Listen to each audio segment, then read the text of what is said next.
Chapter 778. The bright moon hung high in the sky, and the whole forest was illuminated by its silver light. Stellar arts and 7 luminaries' mysterious energy are too profound. I'm afraid you won't be able to learn them. Lin Muyu looked at the dancing flames. Stellar arts was indeed very difficult to learn. Situ Sin could only learn the surface with his talent, and it was almost impossible for Lu Bai to learn it. As for 7 luminaries' mysterious energy, it was the pride of the 7 luminaries' demon emperor. Unless it was absolutely necessary, Lin Muyu would not teach it to others. Lu Bai was a little disappointed. Then, what else can you teach me? Although you taught me the dragon forging bone remnant scroll, it is after all only a mental cultivation method. I don't even know a single combat skill. Look, Miss Si Kongyao is well versed in ice mystic arts. Young Master Zhuang knows wind god absolute. They all have their own strengths, but I don't know anything. Lin Muyu pondered. I also know a fist technique called Fiery Soul Fist. I learned it from Zhang Wei. Do you want to learn it? Who's Zhang Wei? An idiot. Do you want to learn it? No, fist technique can only be used for close combat. It's not good. Alright, I also have a set of Imperial Sword technique, but I'm afraid it will be very difficult to learn. Imperial Sword technique? Lu Bai's eyes lit up. I've seen it before. You used it before. It's a very beautiful move. The first step to learning Imperial Sword technique is to comprehend the heart of the sword and communicate with the weapon. Otherwise, there's no way to talk about sword technique. I'll teach you the heart of the sword first. Whether you can learn it or not depends on your luck. Yes. Lu Bai nodded repeatedly. At this time, Si Kongyao, who was lying on the blanket, opened her eyes and smiled. If Lu Bai can't learn it, you can teach me. Lu Bai hurriedly said, that won't do. Young master said you can only teach it to me. Don't be so stingy. Lin Muyu pondered for a moment and said with a smile, it's fine to pass it to eldest young Miss Si Kong, but eldest young Miss must agree to a condition of mine. Okay, go ahead. I won't stay here for too long. If you learn the sword control technique in the end and Lu Bai doesn't, you have to help me teach Bai until he completely masters it. Is that okay? Well, Si Kongyao thought about it. The attraction of the sword control technique was too great. Her martial arts were the best of many schools, so how could she miss out on Lin Muyu's unique skill? She nodded and said, okay, I promise you. Lin Muyu snickered. Si Kongyao probably didn't know that she was falling into the trap that she had set, step by step. Therefore, after imparting the mental cultivation method and the cultivation method of the sword commanding technique to the two, Lin Muyu went into the tent to sleep. Sleeping was not real and finding Tang Xiaoxi through the telepathy was real. Swoosh. An invisible divine power pierced through the sky and went straight to the other side of the ocean. There were very few people in the shattered tripod realm with strong auras, and Tang Xiaoxi was one of them. It was easy to find her, but it was a little difficult because Tang Xiaoxi was already in Lanyan City, and she was sleeping in her room next to Qin Yin's bedroom in Zetian Palace. When a beam of golden light entered the room, Tang Xiaoxi knew who had come. She excitedly used her divine power. When the two divine powers merged together, she could already see the figure of Lin Muyu in Yi-Hai. Move. Tang Xiaoxi walked over with a smile and said, it seems that your aura has strengthened again. Yes. Lin Muyu said, Xiaoxi, how is the matter in the shattered tripod realm? How is the war between us and the devil race? The devil race has been completely defeated. Wei Chou led the Longdan army camp and defeated the main force of the devil race with magic crystal crossbows. They lost more than half of their last 100,000 cavalrymen. Now Qianfeng has escorted the Devil King and the others out of the 8 wastelands. They are in the savage wilderness in the north and they will not come back for 3 to 5 years. Well, that's good. What about you? What news did you bring? I met the second prince of the Celestial Empire, Qin Yu. He is a very shrewd person. I have already made an agreement with him. As long as the Tianji Empire launches an attack, he must restrain the Tianji Empire from the rear, so that they will be attacked from both the front and the back. Is Qin Yu reliable? No, but we have no other choice. This is the best method.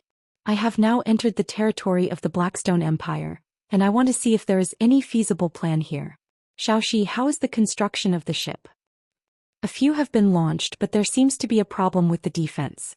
Lord Qin Xiling is improving it, but it will take some time. Well, Lin Muyu muttered, oh right, is there any movement from the Iha nation?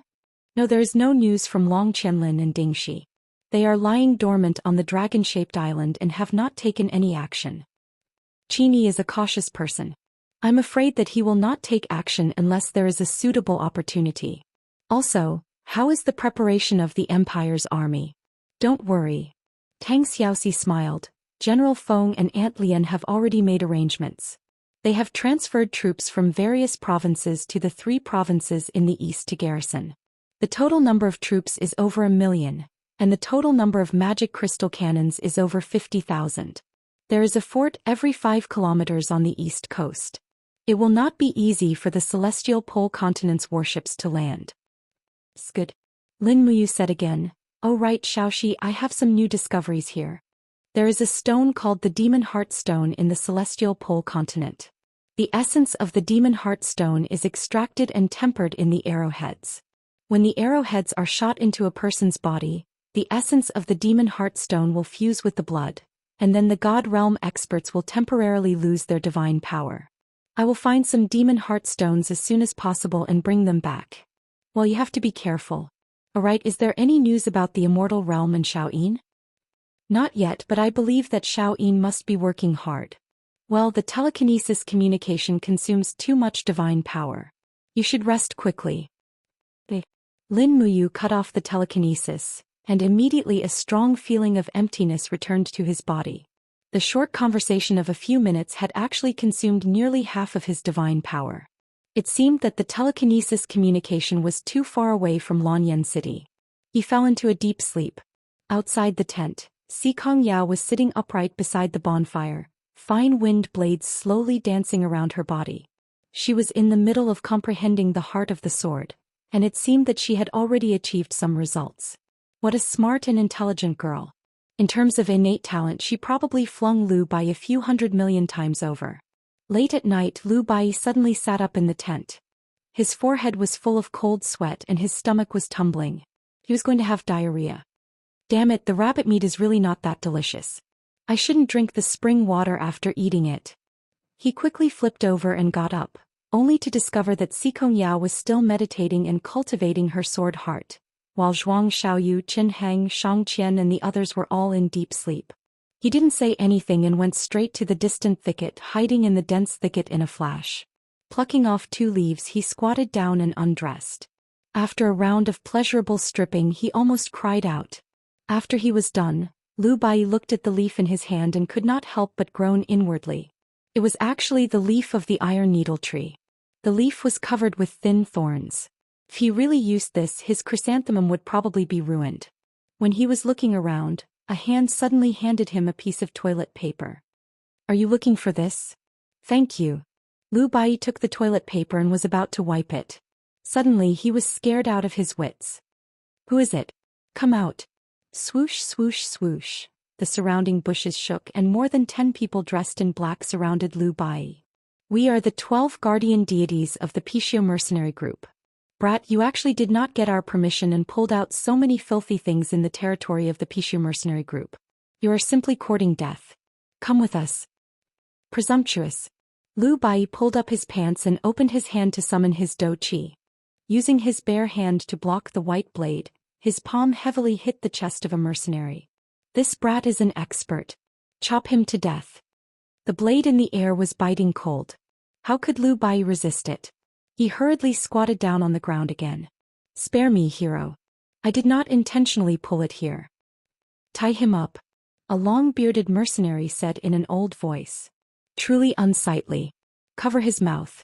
"Sco. There is still fire in the distance. Bring this group of reckless things back." "Yes." Dozens of figures flew like lightning towards the camp.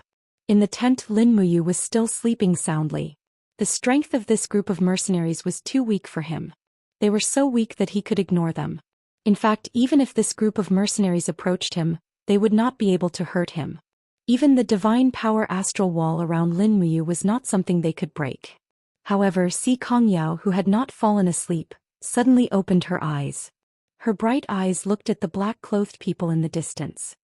"Who are you people? What is the meaning of this? Lu Bai, why are you tied up?" Lu Bai gritted his teeth. "Eldest miss, save me. I have not cleaned up my mess yet. What nonsense are you talking about? Si Kongyao frowned. Who are you people? Release him immediately. Otherwise don't blame me for being impolite. Yo. A mercenary holding a broadsword laughed. This girl is so beautiful and has such a bad temper. Interesting. Why don't we capture her and make her the wife of the first master? Yes. If the first master is happy, he might even give us a few maids. Pa, go take her down. Si Kongyao had never been humiliated like this. What wife of the first master? No one dared to speak to her like this since she was a child. Therefore she used her killing move. In a flash, she appeared in front of the mercenary holding the broadsword. She raised her hand and slapped him. The divine power of frost instantly froze the mercenary's divine power into a block of ice. When he fell to the ground, he was already a pile of broken ice. God, she killed someone. The rest of the mercenaries were dumbfounded. They all brandished their swords and sabers and charged forward. Get out of my way. Si Kongyao swung her palm. A streak of divine power of frost shot out in an arc. The group of mercenaries was sent flying. If they were not dead, they were injured. One by one they fell to the ground and wailed. Lu Bai suddenly gritted his teeth. He used his chi to break the rope and quickly returned to Si Kongyao's side. Eldest miss, they are the people of the Pai Xiu mercenary group. When Si Kongyao looked up again, she saw the remaining group of mercenaries had already thrown away their helmets and armor and fled in panic. Their voices came from the wind. If you have the guts, just you wait. The Pai Xiu mercenary group will take revenge. Chapter 779. Are you all right? Si Kongyao glanced at Lu Bai and asked with concern. Lu Bai's body trembled as he thought of an extremely serious problem. He hadn't even wiped his butt. Would Si Kongyao smell it? What if she smelled it? Would she kill him in a fit of rage? Lu Bai was already dripping with cold sweat as he rubbed his legs together to hide his embarrassment. His face was covered in sweat, but he didn't know how to respond to Si Kongyao's words. What's wrong? The curtain of the nearby tent was lifted and Lin Muyu, who had relatively weak divine power, walked out. She immediately frowned. What's that smell? Lu Bai felt extremely guilty as he said, a group of mercenaries came just now, but they've already been driven away by Miss Si Kong. Mercenaries? Yes, they claim to be from the Pishio mercenary group. There are dozens of them and they'll probably bring more people here soon. Let's run, young hero, or else we'll lose our lives. Lu Bai's words were extremely urgent and smooth. When it came to escaping, his martial arts were at least at the level of a sacred martial warrior. However, Zhuang Xiaoyu sneered. What a joke. We have 3 Saint Martial Venerables and 1 Saint Martial King in our group. If we were to escape, then the Saint Martial Kings would be nothing but a joke in this continent. These mercenaries are just relying on their numbers. What do we have to be afraid of? What's more, Qin Heng's injuries haven't completely healed yet, so it's not good for him to move at full speed. Uncle Qin Heng, what do you think? Qin Heng was only the head of the guard, so he was a bit embarrassed when Zhuang Xiaoyu called him like this. He said, we'll listen to young Master Zhuang's arrangements, but I heard that the leader of the Pishio mercenary group is a person called Lu Feng. He has the cultivation of a sacred martial king and is greedy and lustful. He's committed all sorts of crimes and is known as one of the evil gods of the Blackstone Empire. However, he is confident in his martial arts and has a group of rascals supporting him, so the Pishio mercenary group is notorious in this area. No one dares to provoke them. A Saint Martial King? Si Kongyao frowned and said, it's hard to imagine why a Saint Martial King would be willing to be the leader of a mere mercenary group. Qin Heng smiled faintly. Actually, I've only heard rumors. It's said that Lu Feng used to be one of the 3 deputy commanders of the Blackstone Empire, but later committed a crime. The emperor of the Blackstone Empire, Shi Yuan, once sent Lu Feng to escort the 7th princess to marry the Prairie Burning Province's governor. When Lu Feng saw that the 7th princess was beautiful, he defiled her. Because of this, the emperor, in his anger, ordered Lu Feng to be executed. However, Lu Feng escaped. Afterwards, he gathered a group of desperados and established the Pishio mercenary group. They went around robbing houses and proclaimed themselves king in this area. Shi Yuan sent elite troops to encircle and annihilate them many times, but because of the dangerous terrain, they were unable to achieve complete victory. Qin Heng paused and smiled. About 5 miles north of us is a steep mountain range called the Devil's Palm Peaks. Every mountain peak is like a soaring devil's palm. They have different shapes and are very treacherous, making it difficult for an army to advance. The headquarters of the Pishio mercenary group is set up in the Devil's Palm Peaks. The Devil's Palm Peaks have a very rich reserve of demon core stones. For so many years, the Pishio mercenary group has been secretly mining demon core stones, crushing them into powder and selling them to the armies of the three empires for money. This is also the reason why this mercenary group is so powerful. Hearing this, Lin Muyu's heart was moved, but she held back and didn't say anything. On the other hand, Si Kongyao puffed out her chest proudly and smiled. What's there to be afraid of a mere Saint Martial King? Uncle Chen Heng is also a Saint Martial King. We don't have to be afraid of them at all. Let's just wait for them here. I want to see how powerful that Lu Feng who defiled the princess is. Shang Qian couldn't help but laugh. Yao, you just love to cause trouble. Since you are so aggressive, you might as well kill your way to the Devil's Palm Peaks to find Lu Feng. Oh, Sister Shang Qian reminded me. Si Kongyao said excitedly and in high spirits. Yes, we're going to go to the Devil's Palm Peaks ourselves. We're going to find this LV Feng preemptively and ask him why he sent people to beat up Lu Bai for no reason. Only in this way can we demonstrate the imposing manner and courage of our Tianji Empire's cultivators, right? Hey, where's Lu Bai? I don't know, he just took a piece of cloth and left in a hurry, Shi Tianming said respectfully. After all, his cultivation was still low, so he said with a guilty conscience. The Devil's Palm Peaks is the headquarters of the Pishio mercenary group. If we go there, won't it be the same as courting death? Si Kongyao glanced at him and said, there is no place in the world that a brave person can't go. If young Master Shi is afraid, you can just stay here and wait for us to come back. However, I have heard from Sister Shang Qian that she hates those who drop the ball at the last minute and are as timid as a mouse. Shi Tianming clenched his fists and his battle energy revolved. Let's go, who said we won't go? Zhuang Xiaoyu smiled, waved the purple gold fan in his hand lightly and said, so are we really going? Young hero, what do you think, should we go or not? In the Forest of No Return, Lin Muyu easily killed the demon Venerable and was able to fight against the demon Emperor Nuslayer. This was already the tip of the iceberg of his strength and naturally won the respect of Zhuang Xiaoyu and the other cultivators. Moreover, Lin Muyu's skill and ease made his cultivation seem unfathomable, so Zhuang Xiaoyu had an indescribable respect for him. Lin Muyu was calculating the demon heart stone in the Devil's Palm Peaks and happily nodded. Since Miss Sikong wants to go, then let's go. Even if it's a dragon's lair or a tiger's den, we have the confidence to escape unscathed. Yes, then it's decided. Si Kongyao seemed to be very excited. She looked at the dawn in the east and said, it's almost daybreak, let's set off now. Leave the horses here and climb the mountain on foot. Uncle Chen Heng, are your injuries all right? Chen Heng laughed heartily and said with the rock-collapsing spear in his hand, these minor injuries are no longer a problem. Don't worry, Miss Sikong. All right, then let's go. Let's have a taste of the legendary LV Feng's abilities. The group of people left the camp like lightning and rushed straight to the mountains in the north. 20 minutes later, they were at the foot of the Devil's Palm Peaks. When they looked up, they could see giant peaks rising into the sky. The rocks at the peak were intricate and complicated like the fingers of a giant. No wonder it was called the Devil's Palm Peaks. There were no Pishio mercenaries guarding the foot of the mountain because there was no path. If they wanted to enter the mountain, they would have to climb the hard-to-surmount rocky mountains.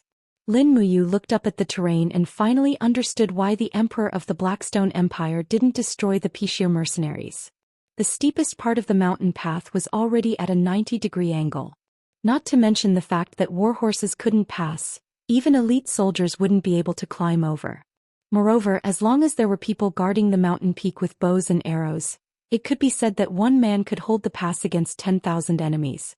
However, the Devil's Palm Peaks couldn't do anything to Lin Muyu and the others. Gods could ride on the clouds and had long disregarded the topography of the earth. At this time, Si Kongyao's beautiful body had already risen up slowly. Holding a thin sword, she hugged Shang Qian's waist and flew up together with her. She smiled and said, I'll bring big sister Shang Qian away, you guys do as you see fit. Lin Muyu naturally brought Lu Bai, but Zhuang Xiaoyu was arrogant and didn't even look at Shi Tianming.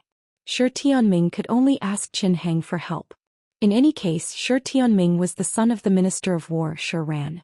Chen Heng couldn't help but respect him. The group ascended, and just as they approached the mountain peak, the sound of springs suddenly rang out. So, Lin Muyu flew at the front and her eyes were like torches. She raised one hand and grabbed a section of a steel sword. It was a steel arrow that was as thick as a finger. This was a type of crossbow used by the army. Be careful.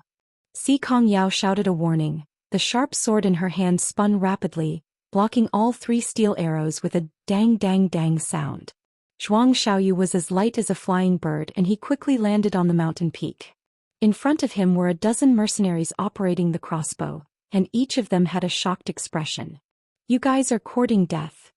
Zhuang Xiaoyu swept his purple gold fan and a strong wind blew. Wait a minute. Lin Muyu hurriedly said. But it was too late. The bodies of the dozen mercenaries along with the crossbow were crushed into pieces by Zhuang Xiaoyu's wind divine power. Only a blood stain and the remains of the crossbow were left on the mountain peak, and the rest was just a bare piece of land. Young hero, what did you say? Zhuang Xiaoyu looked back and asked. Lin Muyu sighed. Forget it, so be it. I originally thought that since we were here to meet LV Feng, we should be polite before resorting to force. I didn't expect young Master Zhuang to act so quickly and directly kill this group of mercenaries. With their deaths, I'm afraid that all the Pishio mercenaries in the demonic Palm Peaks will be alarmed. So be it, they're just mere mercenaries. Zhuang Xiaoyu glanced at the huge canyon surrounded by the demonic Palm Peaks and said, the Blackstone Empire's military strength is so weak, and they can't do anything to a mercenary group like this. If it was our Tianji Empire, I'm afraid that half of the Tianji Dragon Riders would be enough to turn these so-called 3 big mercenary groups into ashes. Lin Muyu did not doubt Zhuang Xiaoyu's words. The Tianji Dragon Riders were indeed very strong and they were decisive in killing. If these mercenaries had occupied the territory of the Tianji Empire, they would probably end up like Zhuang Xiaoyu said. However, Zhuang Xiaoyu directly killed people in the territory of another empire, which was a bit like bullying the weak. Ever since coming to the Celestial Pole continent, Lin Muyu had also killed people, but only the strong ones. She only needed to use the pressure of the gods to make them fear and submit to her, so there was no need to kill all of them. Perhaps in the heart of Zhuang Xiaoyu, the son of the prime minister, there was a concept that had long been engraved into his bones. Human life was like grass. Si Kongyao landed lightly on a rock at the peak of the mountain. She frowned as she looked at the blood that was swirling in the wind, but did not say much. Let's go, we'll fly directly to their headquarters. And let's go. Be careful, there might be other things, Chen Hang said cautiously. Everyone slowly flew into the canyon. In the depths of the canyon, there were houses connected together, pavilions, terraces and waterside pavilions. It was like a paradise. LV Feng, the king of this world, really lived like a local emperor. Chapter 780. The mountain wind was so strong that they couldn't even open their eyes.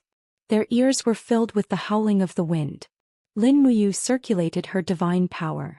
Her eyes shone with a faint golden light, allowing her to see everything in the valley clearly. Lu Bai, on the other hand, had no choice but to use all his power to resist the mountain wind. The cloak he was wearing was torn apart by the mountain wind. Ah, my cloak. I bought this cloak with 3 gold coins. Lu Bai was heartbroken. Si Kongyao giggled from the side. Be careful, there are bolts. Lin Muyu shouted. As expected, the people on the ground had already noticed the uninvited guests in the sky. A large group of mercenaries on the drill ground quickly spread out. There were more than a dozen ballistas set up around the drill ground, and the bolts were all aimed at the sky. Clang, clang, clang. Along with the sound of springs being fired, the giant ballistas with the iron nets were scattered into the sky. Be careful, the bolts have been tempered with the essence of the demon heart stone. Qin Heng shouted. Lin Muyu, Si Kongyao and the others immediately became serious. The demon heart stone was the nemesis of God state experts. Who would dare to be careless? Buzz. The ice origin sword blasted out with a biting cold storm, and the demon heart hunting net that was used to hunt giant dragons and dragon knights was torn apart. Not far away, Si Kongyao summoned an ice wall to block the iron nets. Zhuang Xiaoyu brandished his purple gold fan and easily tore through the iron net. However, his gaze was cast in Lin Muyu's direction. He had just discovered that Lin Muyu was actually using an extremely superior wind elemental law of divine power. This made him even more puzzled. Which law did this kid specialize in? Why was he able to use the ice, fire, light and wind element divine powers so easily? Furthermore, his attainment in each law was unfathomable. This person was not simple. If I fight him, can I win? Zhuang Xiaoyu asked himself, but his heart was full of worries. Although he killed the Demon King, he was also injured. Although Lin Muyu killed the Demon Venerable, it was hard to say whether he could kill the Demon King easily. If that was the case, Zhuang Xiaoyu's strength was definitely below Lin Muyu's. Thinking of this, Zhuang Xiaoyu glanced at Si Kongyao again. Along the way, Si Kongyao's attitude towards Lin Muyu was very obvious. He was very intimate with Lin Muyu. Sometimes, it was so intimate that it was a little out of line. Even when they were walking together, they looked so compatible. Zhuang Xiaoyu could not help but feel a twinge of pain in his heart. As the #1 rising star of the Tianji Empire, he was now inferior to Lin Muyu. Since you gave birth to you and he, Xingliang, young hero, has made me so miserable. Be careful, someone has barged into the mountain. Ring the bell. Flaming wolf smoke, inform our brothers in the valley to send reinforcements. On the drill ground, a general holding an iron spear shouted loudly. Dang, dang, dang. The piercing sound of a bell reverberated in the air. Black smoke rose from the Devil's Palm Mountains in the distance. It was indeed the smoke signal. No one knew how many mercenaries were stationed in this huge canyon, but once they gathered together, they would definitely be a terrifying force to be reckoned with. On the ground, the general holding the iron spear suddenly leaped up. His body was filled with divine power. He was also a God State expert. It's Saint Martial Venerable. Careful. Qin Hang shouted in a low voice. However, this Saint Martial Venerable did not seem to be that strong. He shouted and stabbed his long spear at Zhuang Xiaoyu. Zhuang Xiaoyu responded calmly. He deftly blocked the tip of the iron spear with his purple gold fan and used his dark force to easily block it. In the next moment, the divine power surged out and turned into a whirlwind that wrapped around the general's body. Zhuang Xiaoyu waved his arm and shouted in a low voice, "Get lost. Absolute wind god storm coiling dragon." The general was caught off guard. He concentrated all his divine power on the tip of the spear, but he did not expect this seemingly gentle young man to have such a perfect control of his power. He skillfully pushed aside the general's divine power. Therefore, the direction the tip of the spear was pointed at was Lin Muyu. He stepped on the void and increased his power to an even higher level, stabbing straight at Lin Muyu. Lin Muyu was slightly stunned. She could not help but secretly find it funny. Was Zhuang Xiaoyu trying to test her strength? Thinking up to this point, she did not hesitate to increase her power to about 70%. Starlight filled the Ice Origin Sword. She directly slashed at the opponent's spear with first appearance of Starlight. Clang. Metal and stone collided and Starlight flew. The hasty attack directly caused the general's body to fall. He stepped on the ground with a bang, and the divine power of first appearance of Starlight was released from the soles of his feet. Poof! A shock wave spread out in all directions and a group of mercenaries was thrown off their helmets and armor. They were in a sorry state. The general also stepped on the soil and took 3 steps back. His face was filled with disbelief.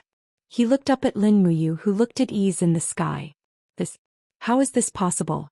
Who exactly are you? Lin Muyu was still carrying Lu Bai with one hand. The impact of the opponent's 9 Heavens Paradise divine wave on her right arm had dispersed easily. She smiled and said, "We are travelers from the Tianji Empire. We are here to pay a visit to leader LV Feng. Please pass a message for us." People from the Tianji Empire? The general's eyes turned cold. We, the Pishu mercenary group, have always been content with a corner of the world. We enjoy a life of freedom. We have nothing to do with the Tianji Empire. I wonder, why are you here? We simply want to see Lord LV Feng, Si Kongyao said with a smile. All right then. Please wait for a moment at the drill ground. I will go and invite the leader. Thank you. Lin Muyu, Si Kongyao and the others landed on the ground. The Pishu mercenaries around them were very nervous. Many of them had pulled their bows and arrows and pointed them at them. Their arrowheads were a little black. They must be demon heart arrows. The Devil's Palm Peaks did not lack demon heart stones. Naturally, they did not lack demon heart arrows.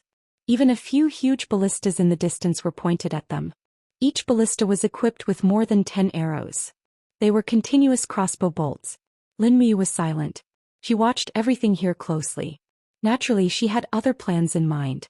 Not long after, the door of the green brick building in front of them slowly opened. A group of people surrounded a man in armor and walked out.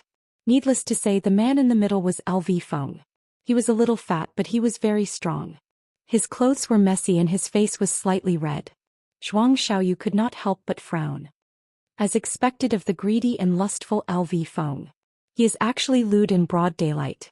Even in broad daylight, he doesn't let go of the opportunity to enjoy himself.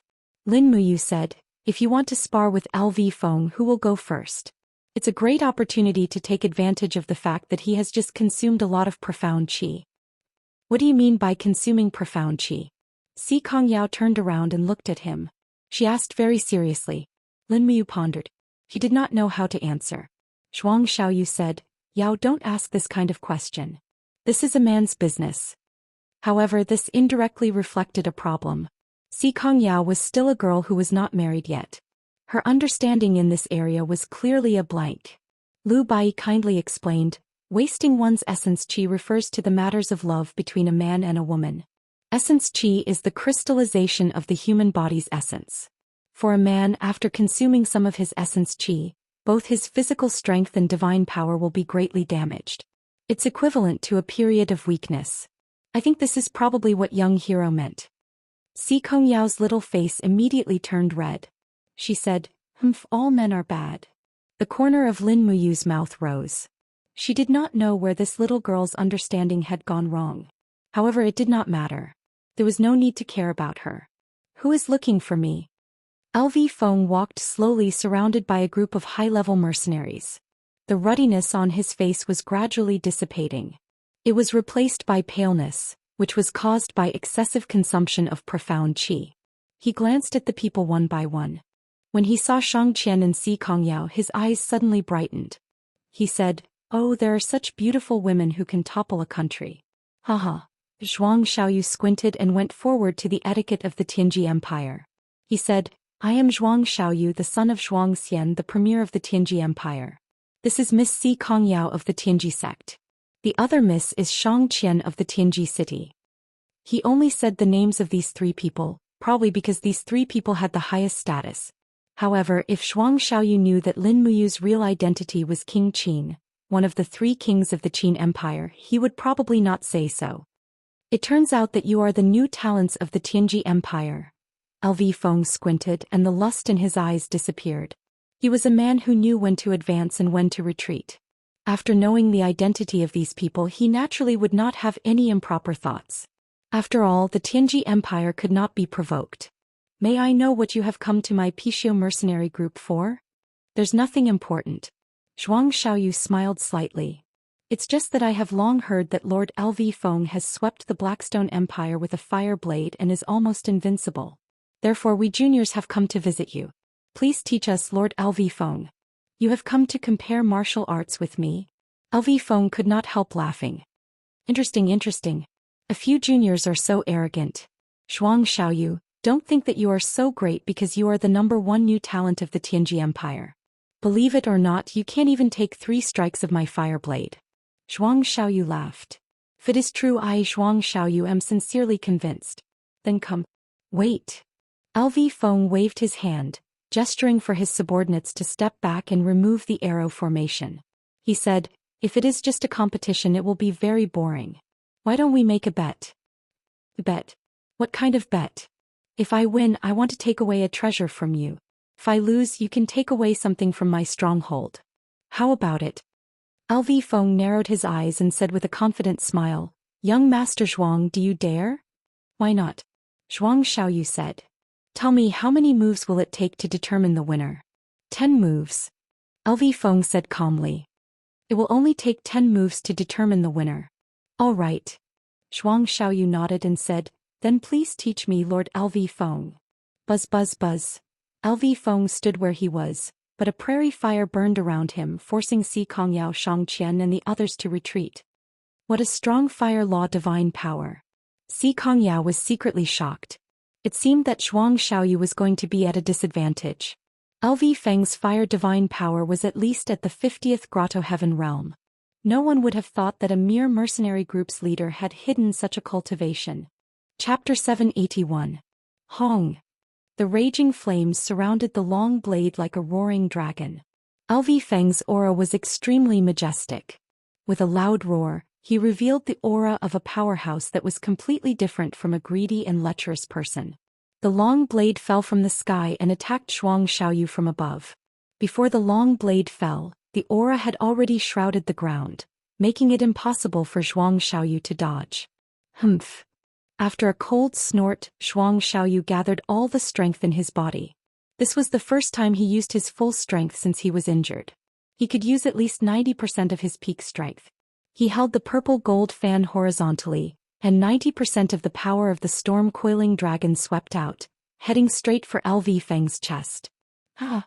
In the midst of LV Feng's ferocious laughter, Zhou Xian flew out like a cannonball with a bang. His face instantly turned pale and the purple gold fan almost flew out of his hand. His arm felt as if it was filled with lead and it was difficult to lift it. The intense burning pain spread throughout his body, and he only managed to stabilize himself after taking dozens of steps back. His body shook, and divine power seeped out of his body, dispersing the waves of divine power from the 50-second paradise that LV Feng had blasted into his body. However, his heart was getting colder and colder. LV Feng was so powerful. How was the taste of the first move? LV Feng stood majestically in the air and looked down at Zhou Xian. He stroked his beard and smiled. Young man, you don't know the immensity of heaven and earth. How do you think your grandfather established himself in the Blackstone Empire? Zhou Xian was filled with hatred and his face was filled with anger and shame. The number one talent of the Tianji Empire had actually been humiliated like this. This was simply unacceptable. However, the difference was right in front of him. He was completely defeated in the battle between the 29th and 52nd paradise. Even if he had the cast Immortal fate and his opponent had the mortal fate, the difference was obvious. It's not over yet. Zhou Xiaoyu's aura sank and he immediately launched the next move. The surrounding wind seemed to be tearing everything apart. It was the third move of the absolute wind god, tearing heaven and earth. Child's play. LV Feng stood tall in the air and the surroundings were once again set ablaze. Xiu xiu, sounds rang out unceasingly as the flames spun around like vines, forming a huge whirlpool. He shouted in a low voice, "Watch how this daddy's endless fire domain breaks your divine wind extinction." The flames were like a whirlpool, constantly devouring Zhou Xiaoyu's wind blades. Crackling sounds of energy colliding resounded in the air, causing the mercenaries on the ground to retreat again and again in fear of being affected by this battle between gods. In the end, the flames won against the wind blades. Whoosh! Lu Feng's figure spun as he broke through the void. In the next moment he had already appeared above Zhou Xiaoyu's head. His saber slashed down like lightning as he roared, "Watch out for my saber." Close combat was what Zhou Xiaoyu, a cultivator of the law of wind, feared the most. In his haste he hurriedly used his purple gold fan to block, but with a dang sound his arm had already been knocked away. He was barely able to block, but LV Feng's body was like a spinning top, and he quickly sent a second strike down.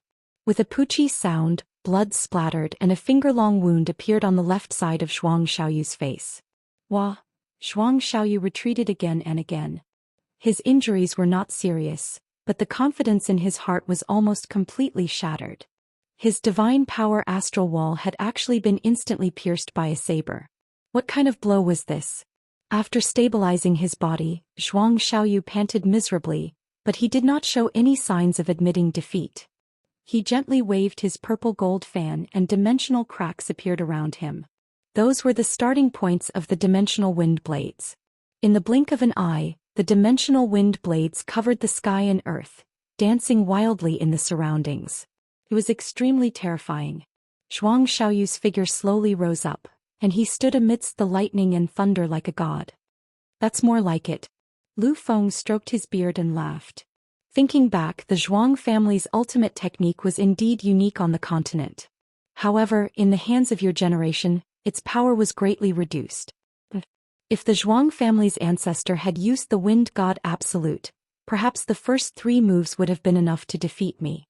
As for you, you dare to challenge me with your half-baked cultivation? You're simply asking to be humiliated.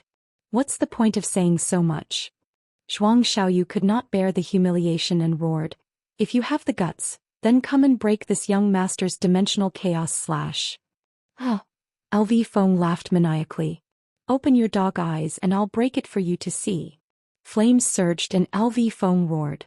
The divine power around his body quickly scattered, and his entire body was already in a huge ball of fire with a radius of nearly 10 meters.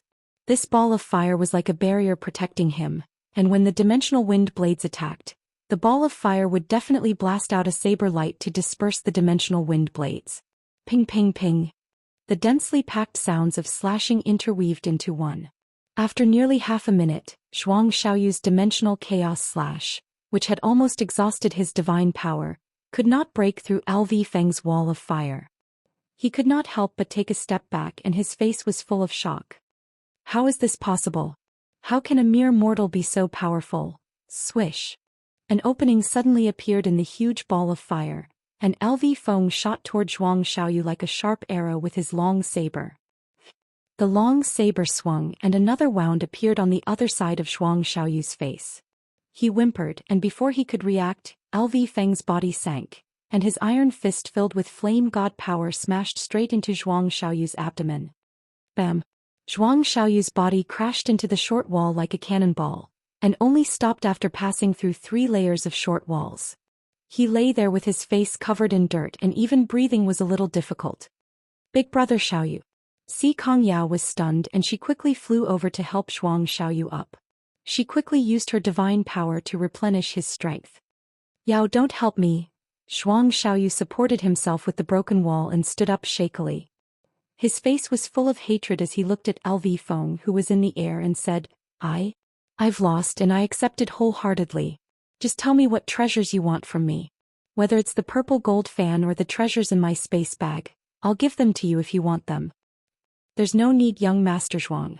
LV Feng smiled coldly, raised his long saber and said, You've already given me your treasures. What do you mean? Don't you understand? LV Feng pointed a finger at Zhuang Xiaoyu's face and said, I hate handsome men like you the most in my life. You think you can sleep with any woman you want just by relying on your looks? Exactly what do you have? Are you even worthy? I hate you people to death, so I cut your face twice. Let me tell you, in this world it's fine if your face isn't good-looking enough, but your fists must be hard enough. Do you understand? LV Feng stood majestically in the air and his beard fluttered in the wind. He actually gave off the vibe of a senior who had attained enlightenment. His face somewhat resembled someone Wu Mengda. I've learned something. Zhuang Xiaoyu's face was pale. This time he was truly convinced. Although LV Feng was only a mortal, his attainments in martial arts far surpassed his. This was a true powerhouse. At this moment, LV Feng's gaze fell on Xianxia. He said, The beloved daughter of the Celestial Enlightenment sect leader Xianxia, do you want to challenge me? If you want to challenge me, I've already thought of what I want. Xianxia was startled. What do you want? Other than your first time, what else can I want? LV Feng didn't lose his cool and said with a smile. Shameless. Xianxia was embarrassed and angry. She gritted her teeth. Xianxian hurriedly said, Yao, don't be rash. Even young Master Zhuang Xiaoyu lost. You must not be rash. Otherwise, I'm afraid you'll fall into his trap. Xianxian even regretted agreeing to come to the Devil's Palm Peaks. They had underestimated LV Feng too much. It was like sending a sheep into a tiger's mouth. Lin Muyu also said, and don't be rash. Qin Heng hasn't made a move yet. Maybe he can win against LV Feng? Qin Heng trembled at the side. He cursed in his heart that this brat was inhumane. LV Feng was a 52nd Heaven Realm powerhouse. He was already very strong. Moreover, he was injured. It was impossible for him to be LV Feng's opponent. Qin Heng. LV Feng squinted his eyes and looked at the crowd. He replied with an "oh" and said with a smile, I remember now. There is indeed a man in the Shang family of Tianji City who is good at trapping horses. His name is Qin Heng. It is said that he has some skills. Qin Heng's face turned pale. LV Feng, don't go too far. I'm already injured. Otherwise, injured? What kind of injury? LV Feng asked. Qin Heng said, I was hit by the demon god Nushi's divine sound. My meridians and Sea of Qi are all injured. Meridians are injured? LV Feng frowned and smiled. I'll give you a handicap. I'll give you an arm. How about that? What do you mean? That's what I mean. LV Feng suddenly stretched out his left hand. He clenched his fist and forcefully activated his divine force. Crack, crack, crack. His meridians were cracking. Blood splattered everywhere. Even if his left arm flew away in a short period of time, it would take at least 3 to 5 days to recover even if he used his divine force to heal it. He panted miserably and smiled. How about it? Do you dare to fight with me? Madman, he's a madman. This was the only thought in everyone's mind. In order to provoke Qin Hang into accepting the challenge, LV Feng actually destroyed his own arm. How crazy was this? Did he really want to win against this group of people in front of him? Lin Muyu remained silent. She was still like a servant beside Xianxia. She used the spirit pulse art to maintain her aura at the first layer of grotto heaven level. This way even LV Feng couldn't see through her. LV Feng looked down on this group of people and broke his own arm. This was the result that Lin Muyu wanted. Originally he was worried that he wasn't a match for this 52nd layer grotto heaven godly king. Now everything was fine. He was courting death. He couldn't blame others. Uncle Qin Hang, be careful. Xianxia whispered. Qin Hang gritted his teeth and gripped the rock-collapsing spear tightly. He said, then, let me experience your martial arts. LV Feng's face was full of contempt. He could see the depth of Qin Hang's strength. This person was definitely not a match for him. Chapter 782. Peng. A powerful flame blasted out like a giant's arm. A streak of blood mixed with the morning glow. Qin Hang spat out a mouthful of blood and retreated rapidly in the air. The rock-collapsing spear made a buzzing sound as it flipped in the air and landed heavily on the wall. Qin Hang fell to the ground in a sorry state. He knelt on one knee and held the cold ground with his hand. He coughed violently and vomited a mouthful of blood. The flame force in his body seemed to be devouring his flesh and blood. LV Feng's flame force was too strong. Even if Qin Hang was at his peak, he would only have a 30% chance of winning against LV Feng. Not to mention that the injury caused by the Demon Emperor Nushi's zither attack in his body had yet to fully recover. Uncle Qin Hang. Xianxia and Xianxia rushed to Qin Hang's left and right respectively and helped him up. Xianxia asked with concern, "Are you all right?" "I'm fine." Qin Hang pushed away the two girls' support and cupped his fists. "Sir LV Feng, I've lost. I don't know, what do you want from me?" "As long as you want it, Qin Hang will not complain." "I want that spear of yours." LV Feng held the scorching flame saber and stood proudly in the air like a deity looking down at the group. Qin Hang coughed violently again and looked at Lin Muyu. "Young hero, you don't have any excuses this time, right? The honor and disgrace of our group rests on you alone." Lin Muyu kept quiet as he wasn't confident of winning. LV Feng defeated Zhuang Xiaoyu in 3 moves and Qin Hang in 14 moves. How could a hierarch like him look down on such strength? However, at this moment LV Feng squinted his eyes and looked at Lin Muyu. He pointed at him and said, "That brat, you're much better looking than the previous one. I've long disliked you. Come on. Since you have the guts to challenge my Pishio mercenaries' mountain gate, let me see how capable you are." Shi Tianming was shocked and secretly rejoiced. "Fortunately, I'm not good looking. Otherwise I'd be dead." Lu Bai looked at Lin Muyu with concern and said, "Young swordsman, LV Feng's strength is unfathomable. I think, if it's not necessary, there's no need to stand out. Let's go back safely and admit that we're cowards." "Why should I admit defeat?" Lin Muyu slowly pulled out the Ice Origin sword from her back and said with a smile, "It's rare to meet such an expert. If I don't try, how can I be willing to go back?"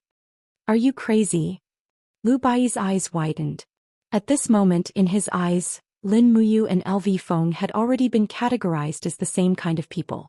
Lunatics, a group of people who went crazy in pursuit of power. However, what would be the outcome of a duel between two madmen? Xianxia walked forward and said faintly, "Young hero, it's all up to you now. Careful." Lin Muyu nodded. Xianxia had a faint fragrance of a young girl. She was indeed a rare beauty, but her thoughts were too deep. It was so deep that Lin Muyu was unwilling to know more about her. Xianxia held the thin sword in her hand and looked at LV Feng coldly. LV Feng's words just now were an insult to her. If she was strong enough, she would kill him without hesitation. Xianxia would definitely do it. This was her personality. She wouldn't offend others if they didn't offend her. Once her bottom line was crossed, there was nothing she wouldn't do. Lin Muyu looked at her and nodded slightly as if telling her, "I'll help you get back at him." Xianxia didn't say much. She only said 2 words, "Be careful." Lin Muyu turned around and said to LV Feng, who was in the air, "Are we still the same? The winner can take something from the loser?" "That's right." The corner of LV Feng's mouth curled up. "But, with just you? Can you really win? How would I know if I don't try?" Lin Muyu chuckled. His aura didn't lose out to LV Feng in the slightest.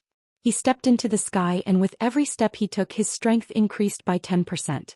When he took 10 steps forward, his body was already shrouded in dazzling golden god force.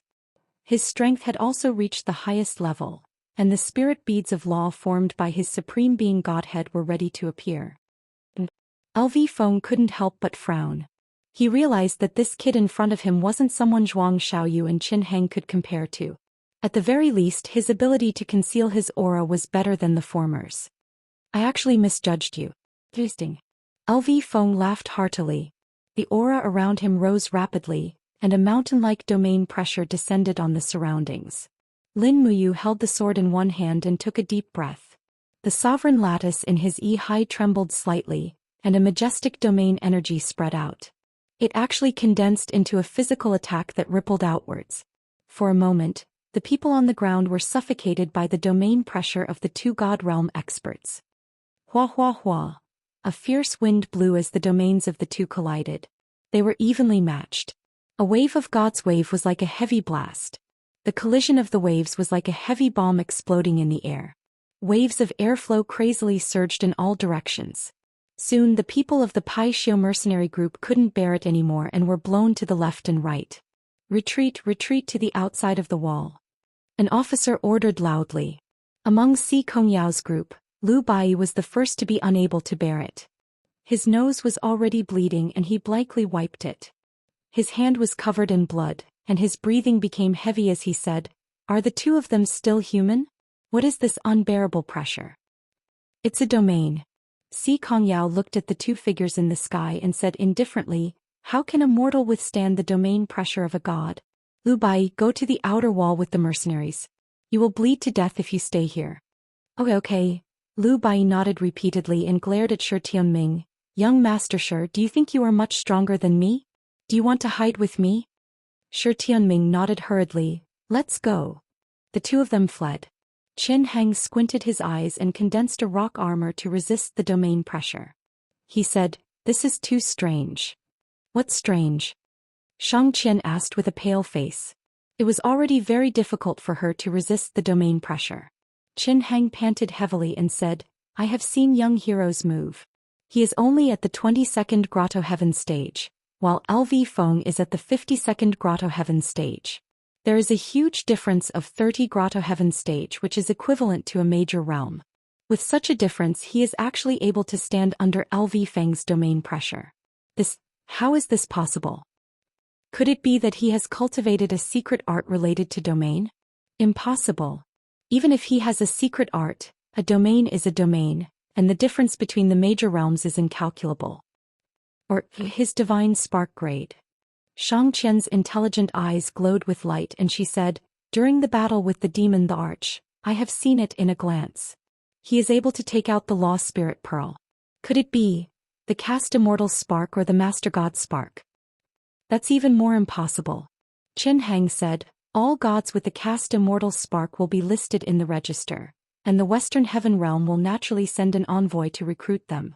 They will also promise that once they cultivate the Great Tao, they will be given the identity of a high-level angel. But he did not, and if it is the Master God Spark, it is even more impossible. Every Master God Spark will cause the entire divine realm to tremble, and he will become an opponent that the 4 divine realms will fight to recruit. How can he be a mere wanderer in the celestial pole continent? Then he..." Shang Qian was a little puzzled. "How can he resist LV Feng's domain?" "I don't know." Qin Heng shook his head tiredly. "I can't see through him, I really can't see through him." Uncle Qin Heng, step back and rest for a while.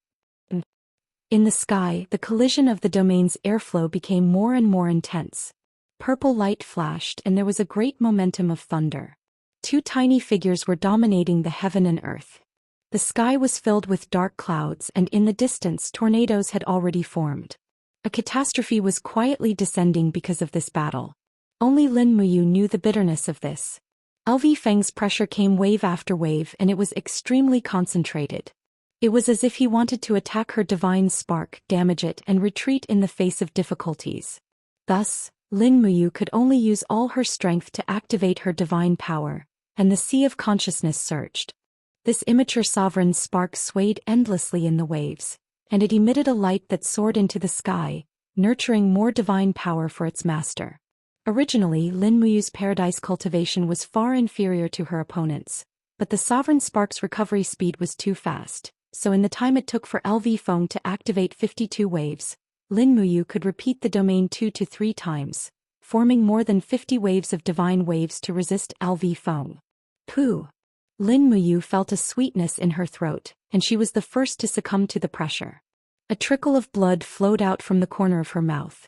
LV Feng wasn't any better. His face was pale and the fire saber in his hand was trembling. He shouted, "Brat, if you surrender now, I won't hold it against you." Lin Muyu didn't say a word, and she continued to activate her divine power. This was the time to kill LV Feng. In less than half a minute, LV Feng spat out a mouthful of blood, and the flames around him swirled rapidly. He forcefully broke free from the domain's restraint, and he swung his saber at Lin Muyu. Finally, it was time for a head-on battle. The Ice Origin sword trembled lightly, and rays of starlight formed into armor that surrounded Lin Muyu.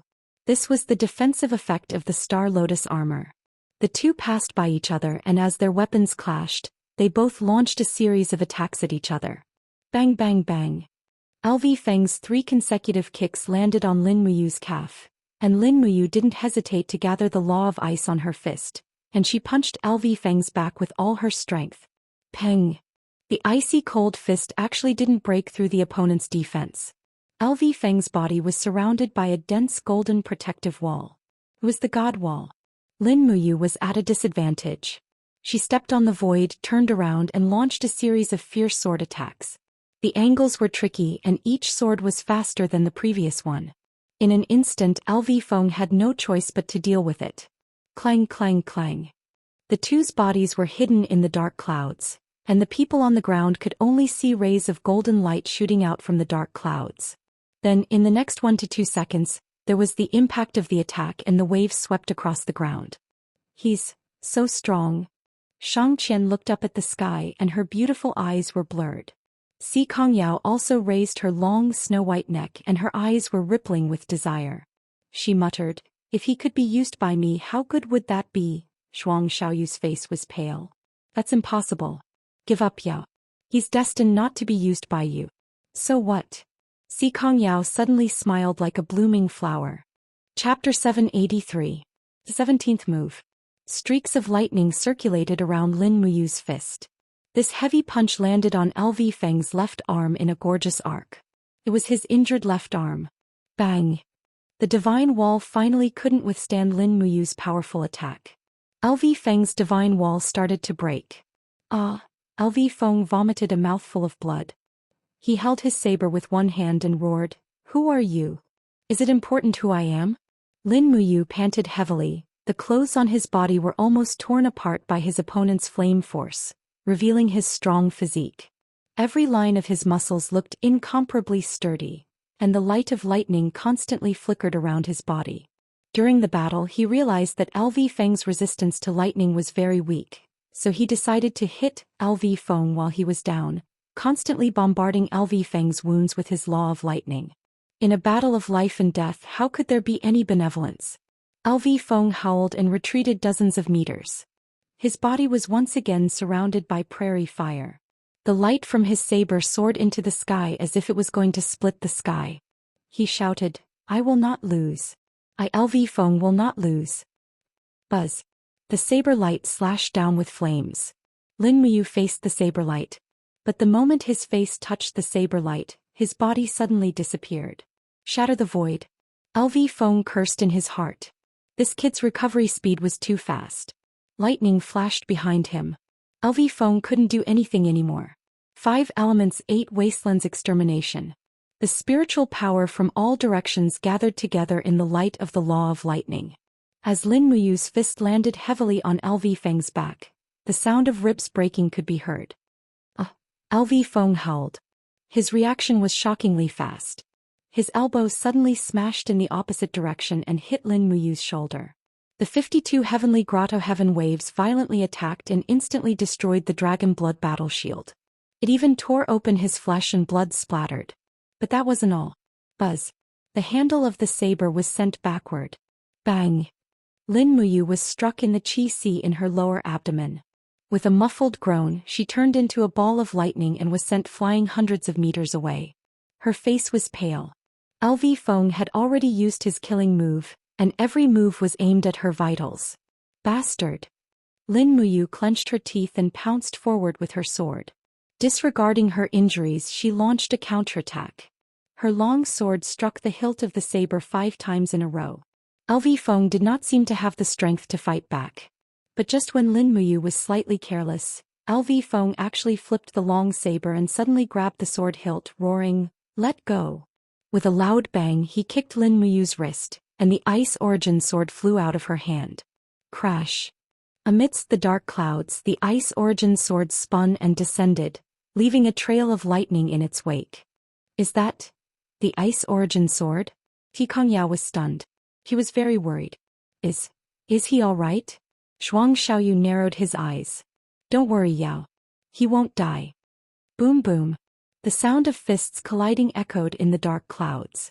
The two of them had already begun to fight with their lives on the line. The more LV Feng fought, the more valiant he became. There was a proud expression on his face, and his aura suppressed Lin Muyu's. He waved his long saber and slashed randomly. Rays of saber light bombarded Lin Muyu. Die for me. The long saber suddenly struck out like lightning. This saber was as fast as lightning, and it was a fatal saber strike. Lin Muyu stepped into the air. Her entire body was covered in blood, but she maintained a clear mind and calmness. Her body swayed and she dodged this fatal strike. Her hands grabbed the edge of the saber and she used her bare hands to block the saber. Under LV Feng's shocked gaze, Lin Muyu grabbed the edge of the saber and suddenly lifted her body. Her knee smashed into LV Feng's abdomen, forcing him to abandon his saber. Bastard. Just as LV Feng abandoned his weapon and prepared to fight with his bare hands, Lin Muyu's body spun, and a cold light pressed against LV Feng's neck. It was the demonic noise saber. This small demonic noise saber was like an exquisite dagger in Lin Muyu's hands. The sharp edge had already cut open LV Feng's skin, and a stream of blood dripped down. As long as Lin Muyu used more strength, LV Feng's head would be separated from his body. LV Feng was so scared that he couldn't move. He silently stayed in the air, closed his eyes and said, "If you want to kill me, then kill me." "I don't want to kill you." Lin Muyu wiped the blood from the corner of her mouth and said with a sad smile, "I only want to fight you to the death. Have you already forgotten our bet? You won't kill me?" LV Feng was delighted. "Yes, but the condition is that you admit defeat." "All right, I admit defeat." LV Feng was very straightforward. "Very well, thank you for letting me win." Lin Muyu moved the magic noise saber away. She wasn't worried about LV Feng's counterattack because she had a weapon in her hand and LV Feng didn't. Moreover, LV Feng was seriously injured. It would be a piece of cake for her to kill him. The wind howled and the dark clouds dissipated. 2 figures descended from the sky. It was Lin Muyu and LV Feng who looked extremely miserable. Seeing the magic noise saber in Lin Muyu's hand, they immediately knew the result. Yao was overjoyed. She walked forward and said, "Young hero, you won?" "Yes." Lin Muyu nodded heavily. The group of mercenary leaders was stunned. There were 2 ultimate gods among them who knew LV Feng's strength. He was a peerless expert who was about to peek into the Emperor God realm. How could such a person lose? LV Feng said with a dark face, "Yes, I lost. I lost the bet. Tell me, what do you want from me? Treasures, weapons, or even my arms or legs? If you want them, I will give them to you. What do I want these for?" Lin Muyu smiled and said in front of LV Feng's subordinates, "I want the position of the Pishio mercenary group's leader." "What did you say?" LV Feng was shocked. "You want the Pishio mercenary group? Why can't I? It's also an item that belongs to you, isn't it?" This. LV Feng's face became even uglier. He said, "Are you sure you want to be the leader of the Pishio mercenary group? Are you sure you can control my group of brothers?" "No, I don't want to be the leader." Lin Muyu shouted from afar, "Bai, come here." Lu Bai hurriedly walked over and asked, "What's wrong? What's the matter?" Lin Muyu patted Lu Bai's shoulder and said with a smile, "If I don't want to be the leader, let him be." What? The group of mercenaries was dumbfounded. LV Feng couldn't help but sneer and said, "What do the Pishio mercenary group rely on to stand tall on the Devil's Palm Peaks? It's our fists and brotherhood. Just based on this low cultivation trash, how can he be the leader of our Pishio mercenary group? If you agree to bet, you must accept your loss. Do you want to renege on your debt?" Lin Muyu raised her eyebrows and said, "If you break your promise in front of everyone, I want to see how you will convince the others in the future and how you will be the leader of the Pishio mercenary group." Several mercenary leaders' faces turned red and said angrily, "No, absolutely not. We will only obey LV Feng. This person called Lu Bai can go eat us." Lu Bai didn't dare to say anything. After all, these mercenary leaders were all burly and there was no lack of sacred warrior level experts among them. It wouldn't be good if he spoke carelessly and was beaten to death. Lin Muyu proudly said, "Just say if you agree to bet, you must accept your loss." LV Feng. Her gaze was like a sharp sword, making LV Feng feel as if he had fallen into an ice cave. "Good, good, good." LV Feng said good 3 times. He reached into his space bag and took out a blood-red thumb ring and said, "This vermilion bird thumb ring is the token of our Pishio mercenary group's leader. I'll give it to you." With a paw sound, Lin Muyu caught the thumb ring and handed it to Lu Bai and said, "Put it on." Lu Bai was stunned, but Lin Muyu's words were not a discussion but an order. He could only put it on. Si Kongyao, Qin Hang, Zhou Xian and the others were also dumbfounded. No one knew what Lin Muyu wanted to do. Why did he let Lu Bai be the leader of the Pishio mercenary group? "All right, why don't you come and greet the new leader?" Lin Muyu shouted in a low voice. His imposing manner was awe-inspiring. There was actually a faint aura of a king. The group of mercenary leaders looked at each other. In the end, they actually knelt together and said in an uneven voice, "We greet the leader." "What about you?" Lin Muyu stared at LV Feng. LV Feng gritted his teeth. In the end, his left arm trembled as he knelt on one knee and said, "Subordinate LV Feng greets leader Lu Bai." Lin Muyu smiled with satisfaction. "We are the leader's distinguished guests. Treat us well. It's going to be noon soon. Aren't you going to arrange lunch and accommodation?" "Yes." LV Feng cupped his fists, his face was ashen. The group slowly entered the courtyard of the Pishio mercenary group. Si Kongyao and Zhou Xian were confused. "What is he going to do?" Zhou Xian asked in confusion. "I don't know." Si Kongyao smiled slightly. Her easygoing personality made it easier for her to get happy. She said with a smile, "Maybe this guy just wants to cheat us for a meal. Anyway, it's good for us to eat and drink. It's rare for us to have a good meal after coming out for so many days." Zhou Qian was a little speechless. Zhuang Xiaoyu held the purple gold fan in his hand and looked around coldly. As the son of the prime minister, how could he be willing to associate with mercenaries? But at this time he really had no choice. He had to stay here even if he didn't want to. Who knew what Lin Muyu was going to do? After a sumptuous lunch, Lin Muyu called the 7 captaincy leaders of the Pishio mercenary group into the secret room to lecture them one by one. Each of them was lectured for nearly 30 minutes. Si Kongyao, Lu Bai and others were very annoyed. When Lin Muyu finished lecturing them, it was already night. Then came the dinner party. After eating and drinking, they went back to their rooms to rest. Lu Bai slept in the leader's room where LV Feng used to live. After dismissing the maids, he couldn't fall asleep. "Lini." When he was half asleep, someone suddenly woke up Lu Bai. It was Lin Muyu's voice. "What's wrong, young hero? Go to sleep under the bed. Give the bed to me." But, because you can't beat me. Can you? Yes. Chapter 784. In the secret room, the dim light flickered gently. LV Feng sat there with an ashen face. Golden divine power flowed through his injured arm and back, healing himself. Next to him were 3 mercenary captains. They all had respectful expressions on their faces, but they didn't say a word. Damn it. LV Feng gritted his teeth. That kid really doesn't know what's good for him. He let a weak scholar be the leader of the Pishio mercenary band. I want to see how he dies. LV Feng looked at the three of them angrily. Why aren't you saying anything? What did that kid say when he called the three of you into the secret room this afternoon? He didn't say anything. He just made tea for us and asked us to taste it with him. He also said that our tea can't compare to Pu and Longjing tea. It's astringent and not sweet. Nothing. LV Feng's eyes were cold. How is that possible? What about Zhang Lai and Luo Rang? Did they say anything? They didn't say anything. One of the captaincy said respectfully. Zhang Lai has been living in a city outside of the demonic peaks for a long time. I'm afraid he already has ulterior motives.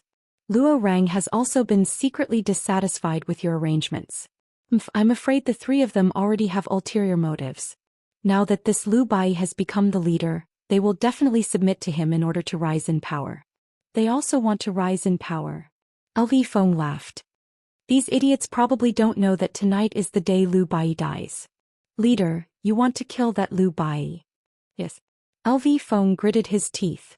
First kill Lu Bai, then kill the other kid.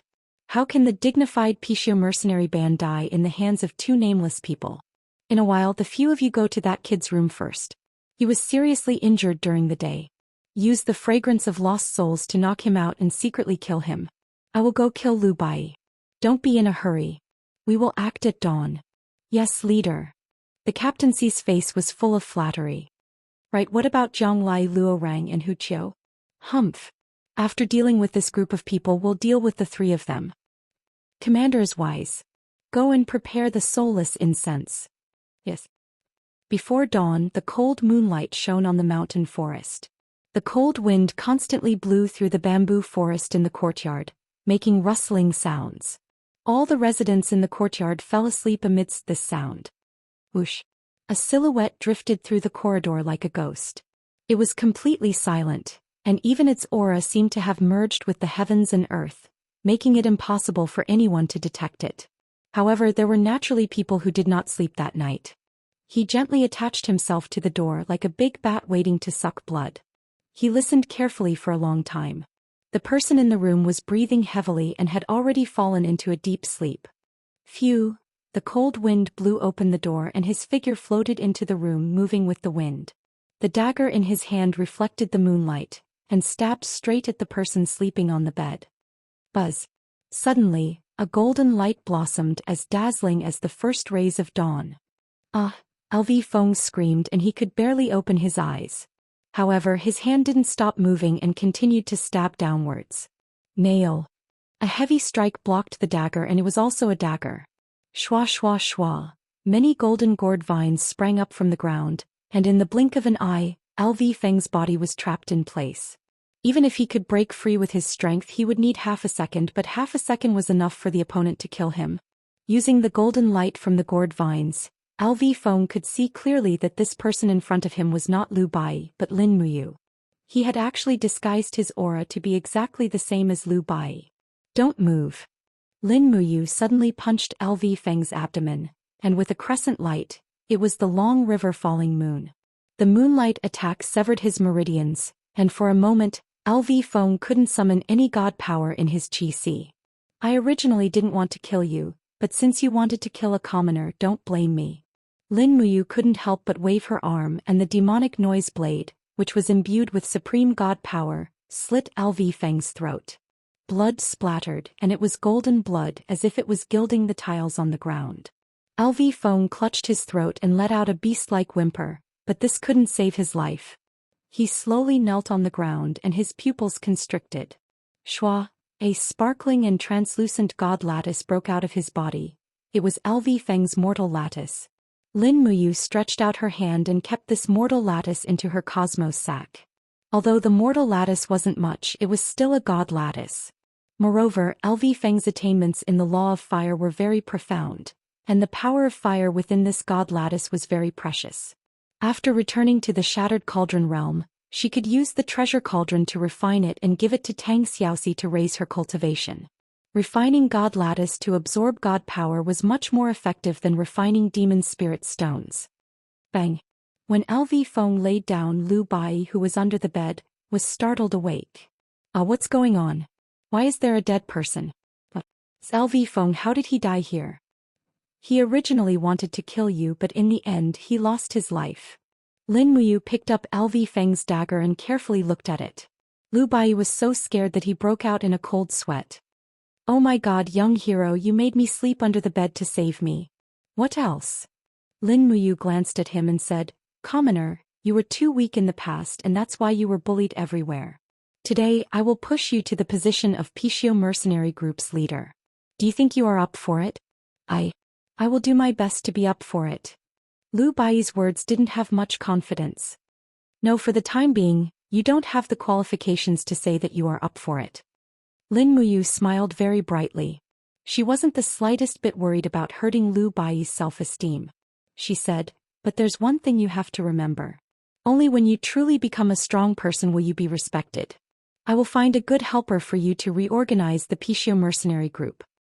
Reorganize? The Pishio Mercenary Group isn't in turmoil. Why do we need to reorganize? There will be turmoil soon. Lin Muyu's eyes were like torches.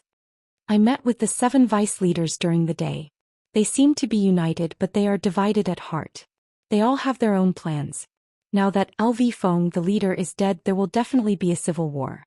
I'm afraid that tomorrow the Devil's Palm Peaks will be dyed red with blood. Then I'm afraid that many people will die, right? Lu Bai's voice was trembling. If there are no dead people, how can the cards be shuffled? Lin Muyu sighed. She didn't know when she had become so calculative and unscrupulous. But since she had stepped on this path, she could only continue walking. This was her mission. Lu Bai was silent for a long time. His eyes became much clearer. He suddenly said indifferently, Young hero, who are you? Do you really want to know? Lin Muyu asked. Yes. Look at this. Lin Muyu took out a golden seal from her Qinkuan bag. Although Lu Bai couldn't see it, he could feel these words with his palm. He couldn't help but sweat profusely as he said, Emperor Qin's seal. Emperor Qin's seal. Could you be Emperor Qin? Lin Muyu from the other side of the West Sea? Yes, I am Lin Muyu. He didn't deny it. You. Lu Bai's hand that was holding the golden seal trembled. He said, Your Highness Emperor Qin. Why did you come to the Celestial Pole continent? Lin Muyu sat by the bed and smiled as usual. The war is about to start. It's the Tianji Empire and the Blackstone Empire that want to invade my homeland. So I came here. I want to ask you to do something for me. What is it? Be the leader of the Pishio Mercenary Group.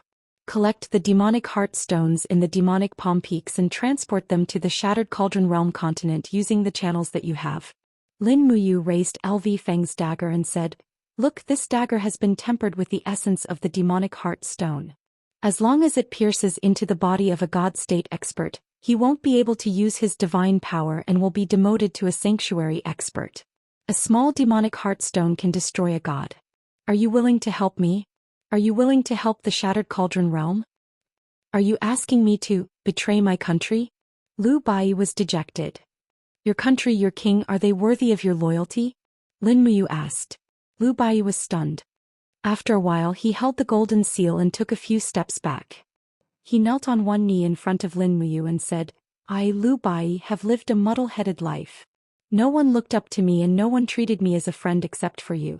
Since Emperor Qin thinks highly of me, I, Lu Bai, will definitely repay him with my life. As long as I'm alive, I won't let Emperor Qin down. Get up. We are friends, not subordinates. Lin Muyu smiled. Someone is coming. Who? Before he could finish his sentence, the door was kicked open with a bang and shattered into pieces. Si Kongyao's pretty face was covered with frost. She looked at Lin Muyu and Lu Bai indifferently and said, I need an explanation. Fine. Lin Muyu stood in front of Lu Bai and said, If you want an explanation, come with me, eldest Mississippi. As she spoke, Lin Muyu leaped into the air and flew into the distance. Bang. The dust on the ground surged and the cyclone flowed back. Si Kongyao also followed. Lu Bai held the Emperor Qin's golden seal and stood there in a daze. He didn't know what to do. Swoosh, swoosh. 2 rays of cold light flashed across the sky and suddenly collided. Si Kongyao's palm fell and the power of the ice mystic art landed heavily on the wall of the golden gourd on Lin Muyu's back. Bang. The two fell into the valley between the mountains. Bang bang.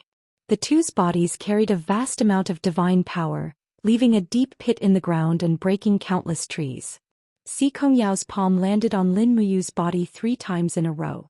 Her questioning voice echoed in the valley. Why did you lie to me? I trusted you so much. Why? Lin Muyu didn't retaliate at all. The two crashed through a huge rock with a bang, and rolled on the grass with their faces covered in dirt. The moonlight shone down. Si Kongyao cried, You lied to me, you used me and almost made me betray my own country. You. Chapter 785. Bang. A fist full of ice energy landed on Lin Muyu's shoulder. The wall of the calabash made a buzzing sound. Lin Muyu fell back dozens of meters again and hit a huge tree heavily. Leaves fell like rain and covered his head and shoulders in the blink of an eye. He looked even more embarrassed. Why didn't you fight back, King Qin? Si Kongyao walked over on the ice energy. Her eyes were full of coldness. We are destined to be opponents. Why didn't you fight back? With your strength you should be able to kill me, Si Kongyao. Lin Muyu brushed off the leaves on her shoulder and spat out a mouthful of blood. She smiled miserably and said, I'm injured. I don't have the strength to kill you. Besides, I won't kill you at all. Why? The frost divine power in Si Kongyao's palm surged. She was ready to launch a fatal attack at any time. Lin Muyu struggled to sit up. She leaned against the rotten bark of the ancient tree and looked up at the stars and moon in the sky. Suddenly she couldn't help but laugh. Her laughter was full of self-mockery. She said in a low voice, Eldest miss, do you know what the Shattered Cauldron realm is like? I don't know. I don't need to know. Si Kongyao's voice was cold. In the Shattered Cauldron realm, men plow and women weave. Loyalty, filial piety, benevolence and righteousness are emphasized. We have suffered a lot over the years. The Iha kingdom's mutiny and the demon race's invasion. In order to protect our homeland, my friends and relatives died one by one. Grandpa Lei Hong, Big Brother Chu Huayin, Big Brother Qin Lei, Miss Xianxiang, my adoptive father Qin Jin. So many people lost their lives for the empire and their homeland. Finally, the Qin Empire was about to be unified. The people were about to live and work in peace and contentment, but the plain boundary disappeared. Lin Muyu's eyes were full of confusion. She said, My strength is almost at the top in the Shattered Cauldron realm. We have 1 divine king and 5 ultimate gods. But there are 21 sacred martial gods, nearly 100 sacred martial kings, and nearly 1,000 sacred martial warriors in the celestial pole continent. What about our Qin Empire? I can't sleep every night, I'm scared, I'm terrified. Lin Muyu looked at Si Kongyao in a daze and said in a trembling voice, I'm afraid that my friends, the people I love, will scatter with the wind like these leaves. I'm afraid that the land I cherish will wail and cry under the dragon flames of your dragon riders. I'm afraid that I'll let down those who have passed away, that I'll betray the trust they've given their lives. I'm afraid that the world will be torn apart, that everyone will point at me, Lin Muyu, and call me a coward. I had to do it, I had to do it. Si Kongyao stood there in a daze. The ice elemental divine power in her hand was dense, but it did not continue to strengthen. Now do you know why I'm here? Lin Muyu took a deep breath and said, The Qin Empire will not sit still and wait for death. The Emperor of the Tianji Empire has already mobilized his troops to fight with us. Since he wants to fight, the Qin Empire will definitely go all out. Si Kongyao looked at him quietly, biting her red lips. Her shoulders trembled slightly. She said, I just want to ask you one thing. Just ask. I'm the granddaughter of Si Kongming of the Tianji sect. As long as you kill me, you can put the blame on the Celestial Empire or the Blackstone Empire. If the 3 empires in the Celestial Pole continent are in chaos, it will only be good for the Shattered Cauldron realm. Why don't you do that? You have so many opportunities, why don't you grasp them? Turned out that Si Kongyao was not stupid. On the surface she looked bright and innocent, but she was actually very clear about the situation. She could see it much more clearly than anyone else. Lin Muyu let out a bitter laugh. I've thought about it before, but I know that you've never had any intention to kill me. Even now I can only feel your anger but not your killing intent. You don't want to hurt me, so why would I hurt you? Lin Muyu smiled bitterly.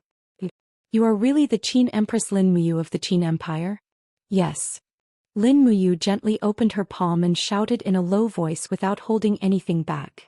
Suddenly, the spirit beads of law started spinning in her palm. There were a total of 12 beads and they were vigorous and magnificent. Tikongyao was stunned. These are the spirit beads of law. Yes, 12 in total. Lin Muyu pointed at her forehead with her left hand and said, "There is a sovereign lattice here. Do you need any other proof?" "There's no need." The cold air in Tikongyao palm dissipated. She seemed to have lost all her strength and knelt on the ground. She looked at Lin Muyu and said, I'm sorry.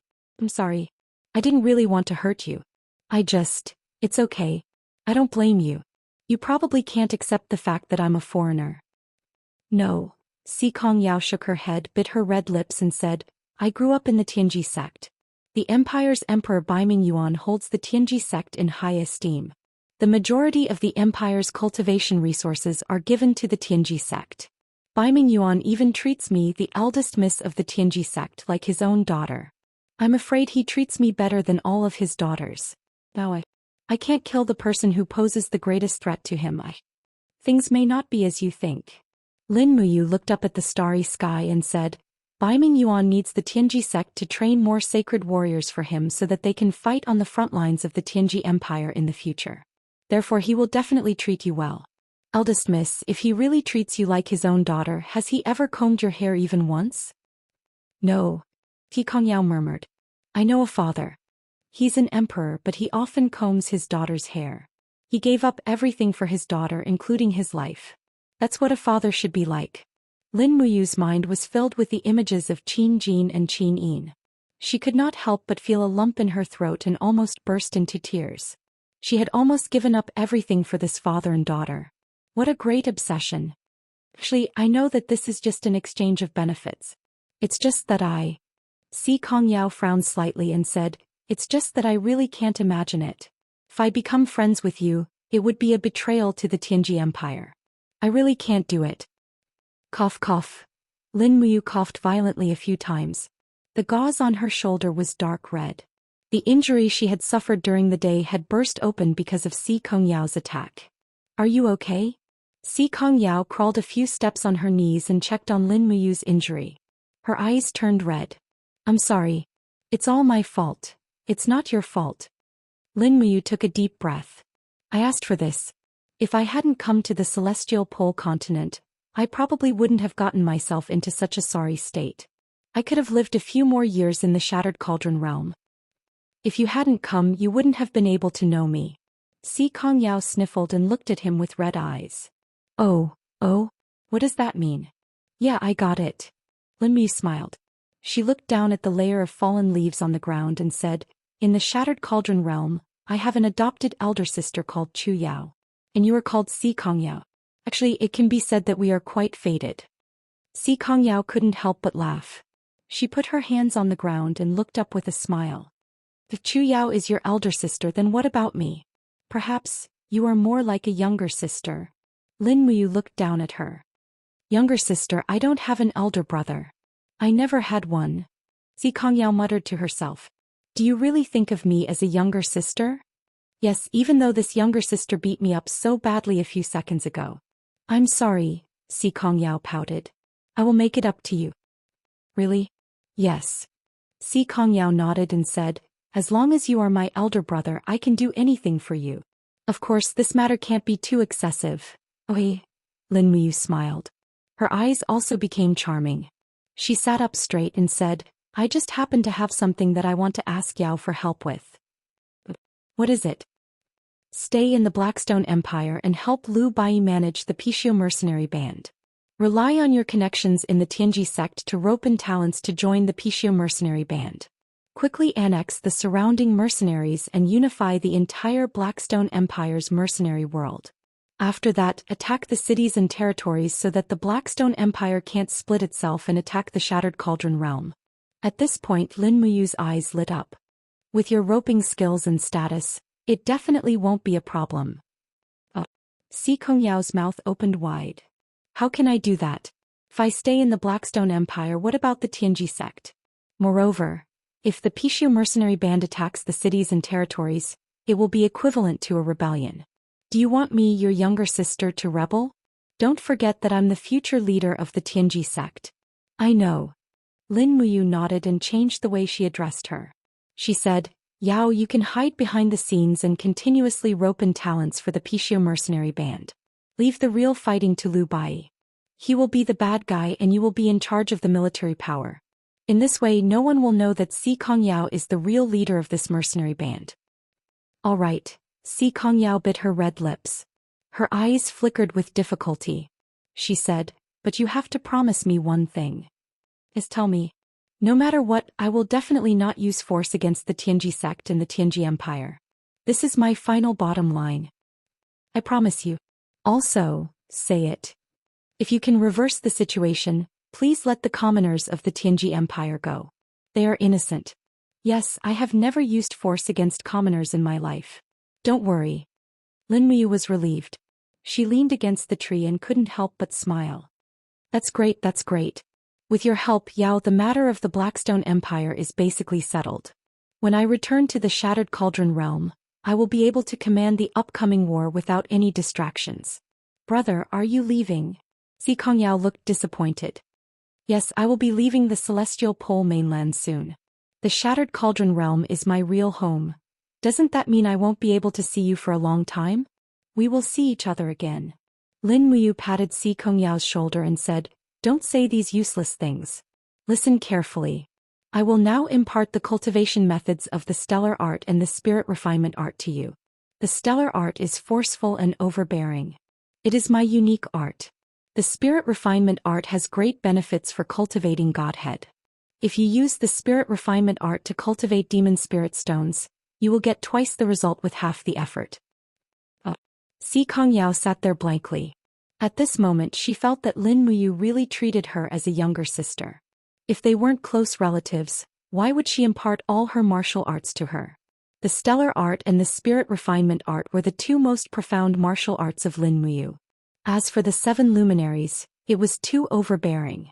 A woman's physique couldn't bear it at all. Only men could use it. Chapter 786. Ding. Ding. Dang. The ringing of the bell reverberated between the thousands of pavilions in the Zetian Palace Hall. Stone walls carved with dragon carvings lined both sides of the square. In the center there was a path decorated with gems and a red carpet. There was a royal guard every 3 steps and a royal guard every 20 steps. In the center, there was a row of civil and military officials holding jade tablets in their hands, slowly walking on the path in front of the Zetian Palace Hall. After the officials entered the palace, a group of royal guards slowly closed the golden door. Clang. The moment the door closed, everyone was stunned. They looked up and saw a beautiful young lady sitting on the throne. She had a graceful figure and was none other than the Fu Guojunju Tang Xiaoxi. Qin Yan and Feng Jixing were wearing the king's cloak, standing on the left and right. Although they were the 3 kings, they seemed to have tacitly acknowledged Tang Xiaoxi's real power. Feng Jixing stepped forward on the gold-plated steps and said loudly, Lords, I think everyone has heard the news from the east. The celestial pole continent is gathering warships. At this moment, nearly 10,000 warships are docked on the other side of the ocean, and their vanguard is aimed at our Qin Empire. We are under the orders of Her Highness the Empress, and we must fight for the empire to the end. The group of military officials clenched their fists and growled, Fight to the end. However, Zhen Yifan smiled and said, This time, Prince Exen ordered all officials above the 4th rank to come to Zetian Palace. I think it's not as simple as this. Lord Fan is a prophet. Indeed, it's not like that. It's better for Princess Shi to announce this matter. Yes. Tang Xiaoxi stood up lightly. Her clear and beautiful face was tender and alluring, and there was not a hint of impurity in her starry eyes. It was as if she could see through everything in the world. Her red lips parted slightly as she said, Although Lanyan City is the imperial capital, it's 3,000 miles away from the eastern coastline. It's very troublesome to transport resources and convey military orders. Prince Exen and Prince Zhong, I've decided to establish another capital in the eastern province. Set up a capital? Zhen Yifan was stunned. Yes. Immediately an old official walked out of the ranks and knelt on both knees. Your Highnesses and Princess Shi, please reconsider. Lanyan City has been the imperial capital since ancient times. Wherever the Emperor Star goes, once the capital is moved, It will affect the foundation of the country. Lord Murong worries too much. Tang Xiaoxi smiled. Not to move the capital but to decide on another capital. Lanyan City will be the imperial capital, and the new capital will be the eastern capital. Once the eastern capital has been decided, the 6 ministries of the empire and all the department deployments will be moved to the eastern capital. There is no need to discuss this matter further. What I want to ask is which city is more suitable to be the eastern capital. Xiang Yu's hand was on the hilt of his sword, and his brows were tightly furrowed as he pondered. Duke Yu has something to say? Qin Yan asked. Xiang Yu nodded. I suggest that Linghan City be the eastern capital. Linghan City is rich in resources and is close to the East Sea. Whether it is population, farmland or commercial prosperity, it is second to none among the 3 eastern provinces. The generals knelt down at the same time. We second the motion. They were all Xiang Yu's men, and they were all former subordinates of the 7 Seas Tang sect army. Linghan City? Feng Jixing squinted his eyes and smiled. I'm afraid that's not appropriate. What's not appropriate? Although Linghan City is prosperous, it is separated from the north by the Qinling Mountains, a natural stronghold. Once Linghan City is attacked, it will be very difficult for Lanyan City and Five Valleys City to provide aid. It will take a lot of time to transport large amounts of resources and troops through the Qinling Mountains. Therefore, I think we should choose a city in the north of the Qinling Mountains as the eastern capital. Feng Jixing's words were reasonable and Xiang Yu could not say anything more. He cupped his fists and said, Your Highness Prince Exin is right. The officials looked at each other and no one said anything else. After nearly half a minute, the old official Xing Yifan finally said, I think we should choose Dongshuang City. This city used to be the garrison of the valiant Dragon Legion. Later on, it was remodeled by His Highness Prince Qin. The area of the city has been expanded by 3 times. The mineral resources of the Iron Helmet Mountain have also been extracted and smelted in large quantities. It can provide weapons and armor for the Imperial Army. Tang Xiaoxi nodded happily. I agree with Duke Fan. Qin Yan also smiled and nodded. I also think that Dongshuang City is the most suitable. Feng Jixing raised his head and said, Dongshuang City will be the eastern capital. We will choose a day to move the 3 armies and 6 departments to Dongshuang City. Are there any objections? Everyone knelt on the ground. On the 2nd of March 7742, the Qin Empire set the eastern capital at Dongshuang City.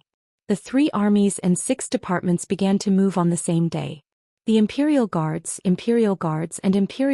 were all mobilized, leaving only 20,000 Imperial Guards to guard Yenyulan City. At the same time, military orders were sent to Qihai Province, Yunzhong Province, Earthstar Province, Swift White Province and so on. The garrisons of all the major provinces were mobilized and headed to Lingdong Province to prepare for war. In the Imperial Garden of Zetian Palace, when the green trees were sprouting, snowflakes were falling from the sky. It's March. Tang Xiaoxi looked up at the snow in the sky, exhaled a breath of hot air and said, When will Mumu come back? He will come back when he wants to. We don't have to worry. Feng Jixing walked up the corridor with his hand on the hilt of his saber. He smiled and said, Princess Shi, you don't have to worry too much. You cares more about the future of the empire than any of us. He will definitely come back before the war officially starts. Tang Xiaoxi turned around and leaped, sitting leisurely on the mahogany railing of the attic. The falling snow around her made her look like a fiery flower in a sea of snow. General Feng, is there any news from afar?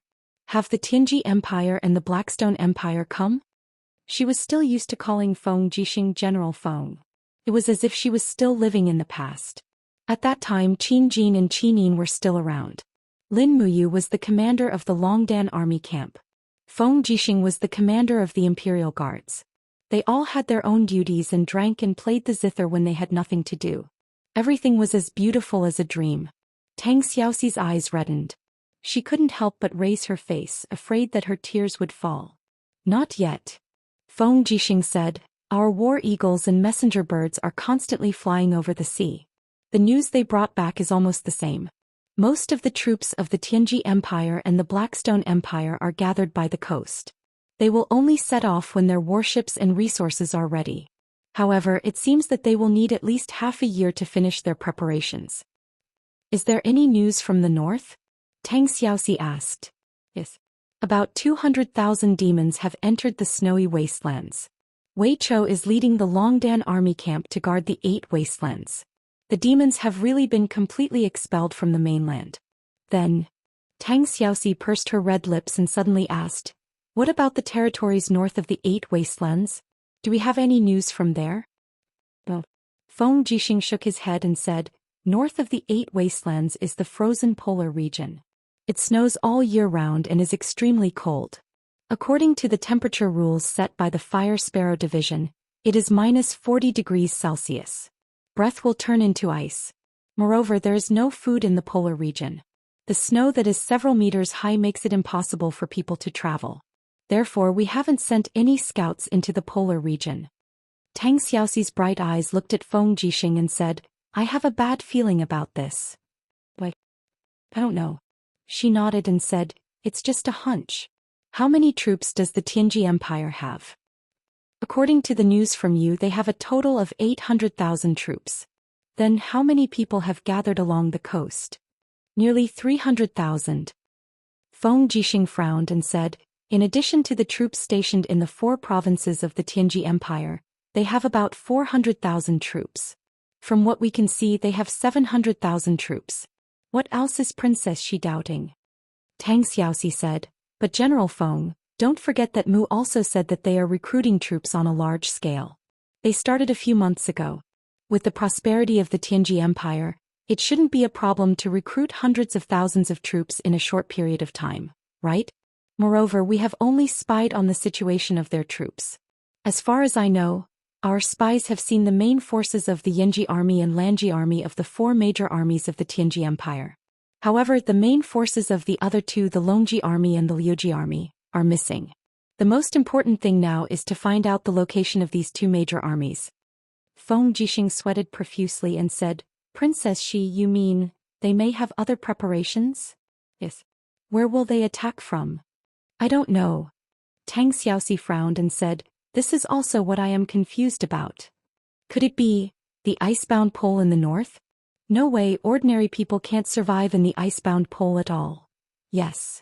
Feng Jixing clenched his fist and said, don't think so much. Princess Xi, please arrange the marching plan for the Imperial Army's migration this afternoon. I will go to the dock at Daojiang in the afternoon to see how the preparations for the ship are going. Yes, go ahead. The Imperial Garden was silent. The falling snow made it seem even more desolate. Tang Xiaoxi opened her hands and caught the snowflakes. However, they melted in the blink of an eye. She suddenly wanted to cry. I can't hold it. I can't hold it. The land of exile, Flying Cloud Valley. It was called a valley, but it was actually a plain in the middle of the valley. It was several dozen miles wide and was very vast. At this time, the sky above Flying Cloud Valley was covered with dark clouds as if a storm was coming. However, no one avoided this upcoming storm because if they did, they would miss a chance to see the king. Ugly humans with scabies on their heads stood on the hillside, waving their arms one after another. Their bodies exuded the stench of not bathing for a few years. They roared as if they were crazy, Dark Moon King. Dark Moon King. The valley was filled with people. Perhaps it wasn't a crowd because there were not only humans, there were also beastmen and mutants that had been mutated by the genetic radiation. Hua hua hua. Orderly footsteps sounded out as the crowd moved aside. This was an army, a strong army equipped with crossbows, source energy guns and flamethrowers. There were close to 5,000 people and the sound of engines rumbled as chariots slowly moved forward under the protection of the army. At the very center was a giant chariot that was close to 10 meters tall. Its 3-meter radius wheels seemed like they could crush everything as they slowly crushed the rocks and rotten bones in the valley. Dark Moon King. Dark Moon King. Everyone became even crazier. On top of the chariot, a beautiful figure stood there. A short skirt made of a special material wrapped around her alluring figure. She wore a short and tattered cloak that fluttered in the wind and her long hair draped over her shoulders. Her beautiful face looked extremely elegant under the light of the setting sun. Chapter 787. Behind the chariot was a 100-meter-long trailer, and inside it lay the corpse of a giant beast. The giant beast's body was crisscrossed with crisscrossing sword marks. The most fatal sword strike had severed its throat, and there were traces of blackened blood beneath the unknown rock-like skin. This giant beast was none other than one of the lords of the Banished Lands. His name was Mischievous Rock, and his nickname was Indestructible. For tens of thousands of years, no one in the Banished Lands had ever been able to harm Mischievous Rock. But this time he encountered the Dark Moon King. Not only was he injured, he even lost his life. Clang, clang, clang. The trailer shook with time, bringing Mischievous Rock's body up and down. The residents of the Land of Exile on the hillside in the distance were dumbfounded as they said, "That's the corpse of the Mischievous Rock King. My God, such a powerful orc leader was killed, and by the Dark Moon King who looks so petite." A young hiker with a face full of ulcers looked up and murmured, "The Dark Moon King is so beautiful. If I can get a kiss from her, it'll be worth it even if I die." "Do you want to die?" Two soldiers kicked him in the abdomen and shouted in a low voice, "Do you know what the consequences of blaspheming the Dark Moon King are? It's death, and now you've chosen this path." The crossbow was raised and the young hiker was about to be shot to death. But at this moment an angelic voice came from the sky. "Forget it, don't bother with him. It's her." The young hiker climbed up from the ground and looked up. The afterglow of the setting sun made that unbelievably beautiful face look especially holy. The girl only looked at him and did not turn around to inspect her other territories. "I must be dreaming," he murmured to himself. Howl. It was a dragon covered in red dragon scales. Its body was very long and it coiled around the bottom of the chariot. Its huge head was rubbing against the Dark Moon King's snow-white arm, and it squinted its eyes like a spoiled child. When the Dark Moon King caressed its chin, the dragon's bones seemed to have softened. It knelt down on the bottom of the chariot and wagged its tail lazily. How is he now?" the girl asked. "Awoo awoo." A catasaurus winked as it spoke. "Oh." The corner of the girl's mouth curled up into a beautiful smile. "It's good that you're fine. Is the god of that plane really that powerful? A mere mercenary leader can actually condense 52 grotto heavens?" Howl. A catasaurus's head. The girl frowned slightly.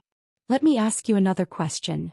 A catasaurus wagged its tail, and seemed very excited as it waited for the question. The girl wanted to say something but hesitated. After a while she asked, "Is what you said true? He's my boyfriend?" A catasaurus nodded repeatedly. "This is his sword." The girl unsheathed the stellar sword from her waist. Her expression was a little lonely as she said, "I thought I was a nameless person, but you actually said that I have such an identity. If it really is him, why don't I have any spiritual connection with him?" A catasaurus curled itself into a ball and whimpered. It obviously didn't know how to answer this question. It looked like an ostrich with its head buried in the ground. The girl couldn't be bothered to ask it anymore. At this moment, a leader riding on a battle beast galloped over and rushed onto the chariot. He dismounted and knelt on the ground, saying respectfully, "Your Majesty, we'll reach King Pashan's territory in another 20 miles. Our scouts have already informed us that he's preparing for war, and he's killed everyone in 3 small towns along the way. It seems like he wants to fortify the walls and clear out the fields, leaving us with no food. Soldiers can't fight on empty stomachs. What should we do now?" The girl's expression was indifferent and she looked at the cart. "How long can this corpse last for 5,000 people?" "This." The leader was dumbfounded. "You mean you want us to eat King Wansher's corpse? What else?" The girl laughed. "Do you think I gave the order to bring Wansher's corpse here just to show off to Pashan? That's too simple." "But..." The leader hesitated. "After all, Wansher was once a king. It's blasphemy for us to eat his corpse. According to the rules of the Banished Lands, if we do that..." The girl interrupted him. "Are there rules in the Banished Lands?" There's no need to say anything else. Pass down my order. We're to set up camp 10 miles ahead of us. We're to cook stubborn rock's meat and advance only after we're full. We're to launch an attack tomorrow morning and force Pashan out of his tortoise shell." She caressed Acatosaurus's head and asked, "Do you have any other questions?" The leader looked at Acatosaurus and felt his heart tremble. The dragon was looking at him as if he was an ant. He nodded and said, "I understand. Don't worry, Your Majesty. We'll definitely conquer Pashan's turtle city and let him die a horrible death. When that time comes, Your Majesty will be the true king of the Banished Lands." "Go." "Yes." The next morning the banished lands were filled with the sound of drums. Tortoise City was a city built with pitch-black rocks. It was originally built on top of a small town, but after monarch Pashan settled in, Tortoise City was slowly built up. There were military camps, taverns, gambling dens and many others. The travelers of the exiled lands would return to Tortoise City to rest after they were done hunting. The banished lands also had their own rules. Anyone who was in the sovereign's territory had to abide by the rules. They were not allowed to kill or fight. Otherwise, no matter who it was, they would not hesitate to be asked to leave by the army and be abandoned in the wilderness. The Dark Moon King's army seemed to be plated with a layer of gold, but everyone's faces were filled with excitement and joy. "Your Majesty has arrived." The crowd dispersed and the girl slowly walked out with her stellar sword. Her beautiful eyes were filled with confusion. She didn't even understand why King Pashan was still putting up such a stubborn resistance. He was no match for her at all. "Is the penetrating cannon ready?" the girl asked. "It's ready." A leader respectfully said, "There's only one penetrating cannon in the entire banished lands, and there are only 5 cannonballs. Are you sure you want to use it, Your Majesty?" "Why not? Blast open their gates." "Yes." A huge cannon that was several meters tall was pushed out. Its surface was already rusty and most of the paint on it had peeled off. One could vaguely see the words of another world. It must have been a piece of trash that had been thrown out by some highly civilized era. But here this kind of thing had become a divine weapon. Fire. Wung wung wung. The huge cannon's strange head began to spin rapidly. Rays of light flickered within it as if it was accumulating power. In the next moment a bang sound rang out as a ray of light shot out. Boom. In the distance the iron gate of Turtle City, which was said to be indestructible, was directly blasted through. Both sides of the huge hole were filled with molten iron. Such power. The leader was dumbfounded. The girl nodded and said in a clear voice, "Pashan, I'm coming. Do you want to come out and die or do you want me to go in and kill you?" Her voice traveled several kilometers, and there was no way the people in Turtle City couldn't hear it. The army was furious. Clang clang. The iron gate that was still smashed suddenly collapsed. Amidst the flying dust, a man carrying a giant sword walked out. His face was full of beard and the blade of the sword was full of cracks and scars. He looked at the enemy from afar and said, "Dark Moon, do you really want to kill me that badly?" "Yes." The girl nodded. Pashan was stunned. He roared angrily, "I have no enmity with you. Why do you want to kill me?" "I don't know." The girl murmured, "Maybe I'm just bored. If I don't kill people, what else can I do in the land of exile? Farm? The sandstorm every night is enough to destroy all plants. Or do you want to be like those stinky men getting drunk in taverns and sleeping with cheap maids?" Pashan shouted, "Since you want to kill me, then I won't let you have it easy." "Ah, it's not that easy to kill me. Let me tell you, there are more than 4,000 residents and soldiers in Turtle Mountain City, and all of them have been infected with the plague. Once I die, they will immediately flee. No one in the land of exile can escape death." "Cut the crap." A beam of light shot past. Pashan choked on the spot. There was a bloody hole in his throat and fresh blood flowed out. One move. It was just a single move, yet the disparity between Sovereign King level experts had reached such a level. Bang. Pashan's corpse fell to the ground, stirring up dust. "Your Majesty." The leader hurried over on his beast mount. His face was pale. Pashan said that everyone in Turtle Mountain City has been infected with the plague. "What should we do?" "Fill the gates of Turtle Mountain with firewood and seal the city. Use up all our cannons and turn the city into ashes," the girl said lightly. "But Your Majesty, there are many innocent people there. If you have a better idea, I'll listen to you." "Yes, Your Majesty." A raging fire burned and Turtle Mountain City was reduced to ruins in the blink of an eye. Above the clouds, behind the wall of light, stood 2 people. They were Xian and Merlin. "She's ruthless and daring." Merlin frowned. "She killed Pashan in one strike. The Dark Moon Lord's strength has reached at least the 40th layer of the Grotto Heaven level. Moreover, she used Light-type Maxim Divine Power. She's a rare talent. I've misjudged her before. She was able to reach this level in such a short time. She'll surely stand out in the chosen trial." Xian remained silent. "Your Majesty Xian, what are you thinking?" "Oh," Xian responded softly.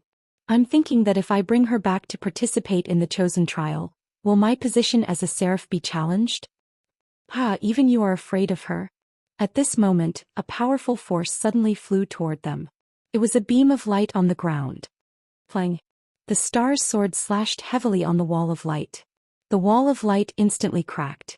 The Dark Moon Lord's merciless eyes stared at the wall of light. Come out. You've been following me for many days. It's time to let me know who you are, right? Chapter 788. Xian furrowed her brows and showed a hint of displeasure on her face. How dare you offend me like this? She's just a rookie who has just lost her divine power. Let me teach her a lesson. Merlin's voice was cold. A light sword slowly materialized in his hand and the 4 light wings on his back suddenly spread open. Without waiting for Xian's consent, he dashed out. As if appearing out of thin air, after Merlin appeared from behind the light wall, a powerful territory swept toward him. Time and space almost froze. Merlin slowly raised his light sword and smiled faintly. Do you know the consequences of offending the radiant angel of the heavenly realm? Of course the girl did not know. Zhoush. The star's sword slashed out with violent and vigorous divine power. A sword light that was almost 1,000 meters long appeared in the air. It was as if it was going to split the sky. The sword light went straight for Merlin's head. Merlin was slightly startled. He could not help but look angry. You're asking for death. With a wave of his palm, the power of light particles was waved away by Merlin like ribbons. In the blink of an eye, it formed a dazzling light shield in front of him. Boom! The sky seemed to explode. Moving with his shadow, Merlin made a brazen attack. The light sword with the 95 levels of the Grotto Heaven's divine power fell on the girl's star's sword. Plang! The star's sword was almost knocked away. The girl groaned in pain. Blood splattered from her nostrils and mouth. The difference in strength was too great. Her tattered cloak fluttered in the wind. She did not give up on her attack. The sharp horn on her forehead was particularly ferocious, and a pair of fangs was revealed in her mouth. She reached out and grabbed Merlin's strong arm.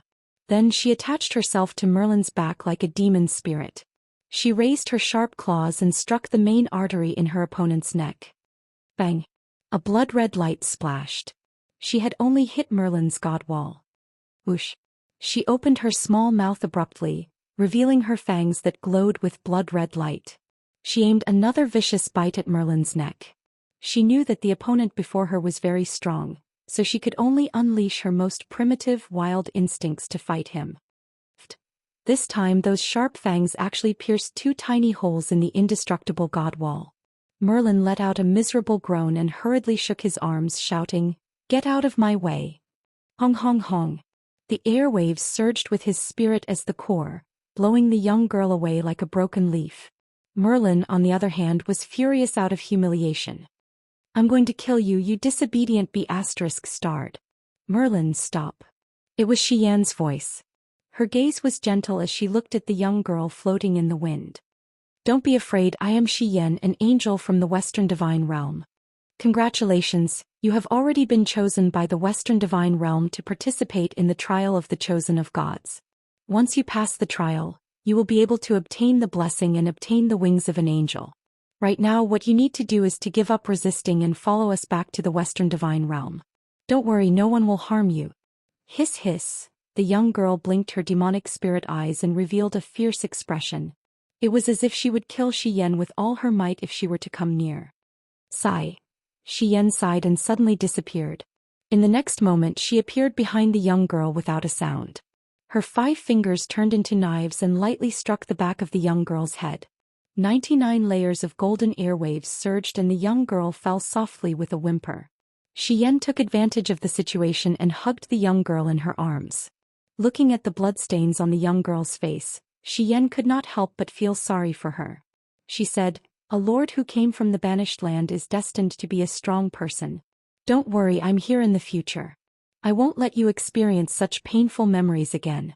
You will become one of the angels that the Western Divine Realm can be proud of." Great Lady Xian. Merlin frowned and said, "This woman is not simple. The demonic energy she just used was actually able to penetrate my god's wall. If I'm not wrong, she's the legendary Shura, neither human nor ghost nor god." She wandered the 3 realms and became a cruel killer. How could the Western Divine Realm choose such a person to participate in the Chosen One trial? Is that so? The wings and cloak behind Xian fluttered lightly. Her gaze was calm as she smiled. Then what do you plan to do? We are the rulers of the Divine Realm. It is our duty to maintain peace between the heavens and the earth. Xianxia should be killed. If I were to use my method, it would be better to chop off her head and absorb her godhead. With this godhead, I'll use it to reconstruct a spiritual body. Her divine power ripples are so strong, it should at least be a cast immortal. Don't waste it. Is that so? Xian smiled. She was still holding the girl in her arms. Merlin, you're not someone with the power of God's strategy. You can't see through people's hearts, so you don't know how much pain she has suffered. However, I can see it. I can see some of her memory fragments. I can feel her pain so. Her gaze turned cold as she said, "From now on, if you dare to have any thoughts of killing her, be careful that I kill you. Don't think that the ruler will speak up for you. There are only 2 blazing angels in the entire Western God realm, me and little baby, but there are more than 100 radiant angels. Do you think that Claude will choose to believe you or me? I'm warning you. You want to kill her because she can break through your divine wall. Her future achievements will be higher than yours. I advise you to give up on this idea." Merlin was startled. "Lady Xian, you are a radiant angel 1 level higher than me. I will naturally listen to you. However, I, Merlin, am not an alarmist. This woman is a Shura and is not a good person.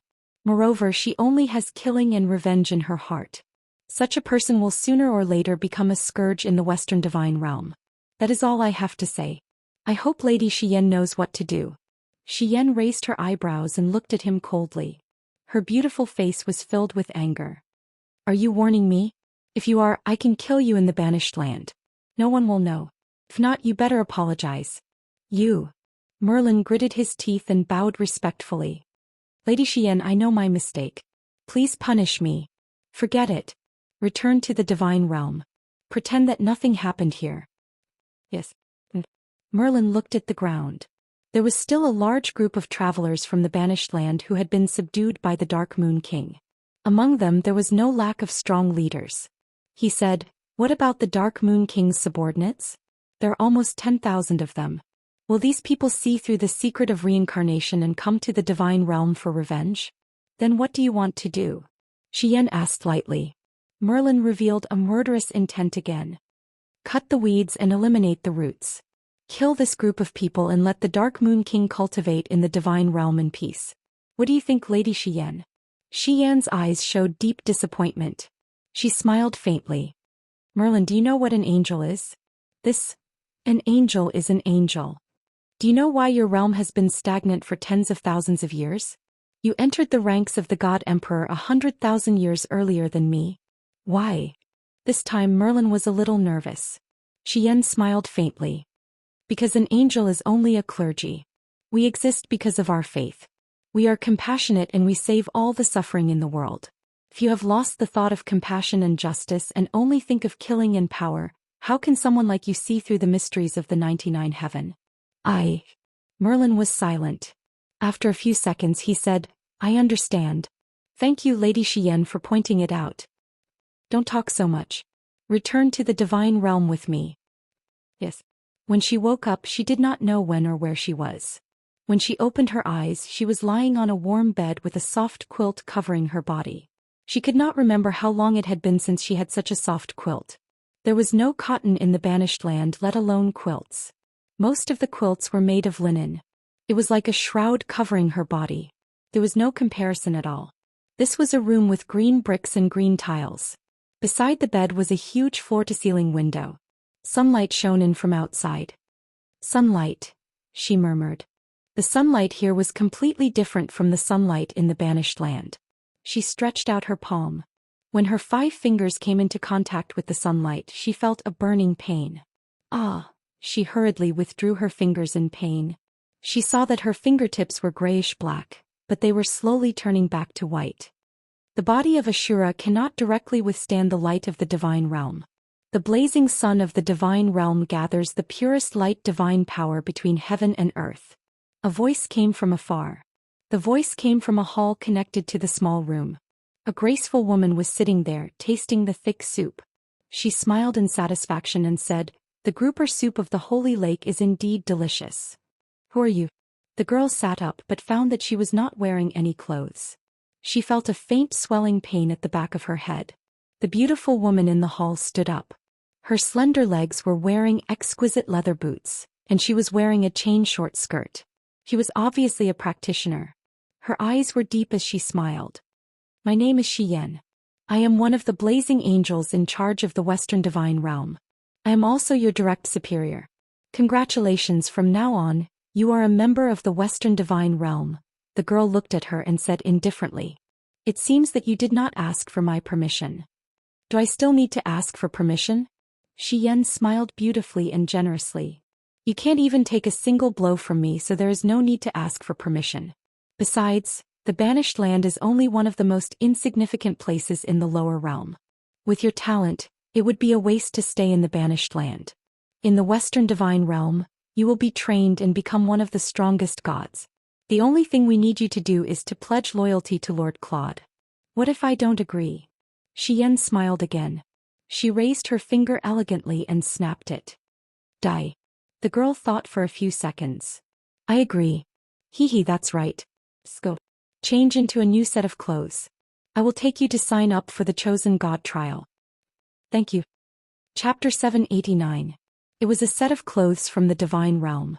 It was no longer made of linen, but rather an unknown brocade. It was somewhat similar to satin.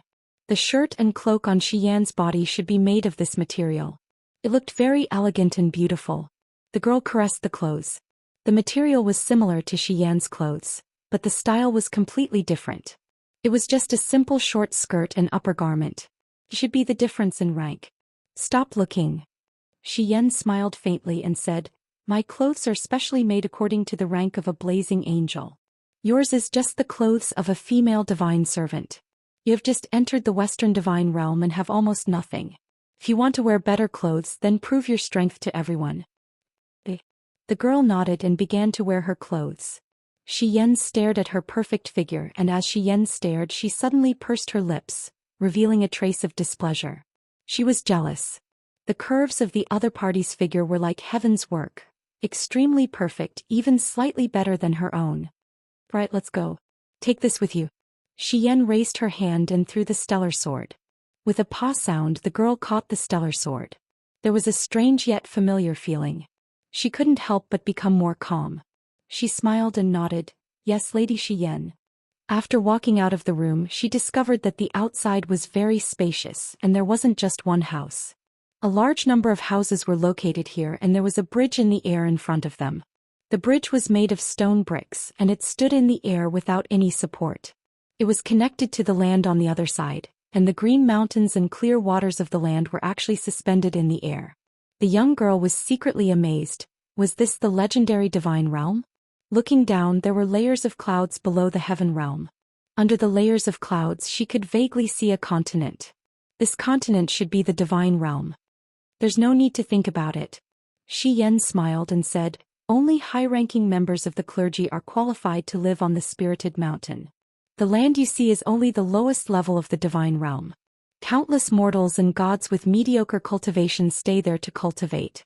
If they can't break through, they will have to live at the lowest level for the rest of their lives."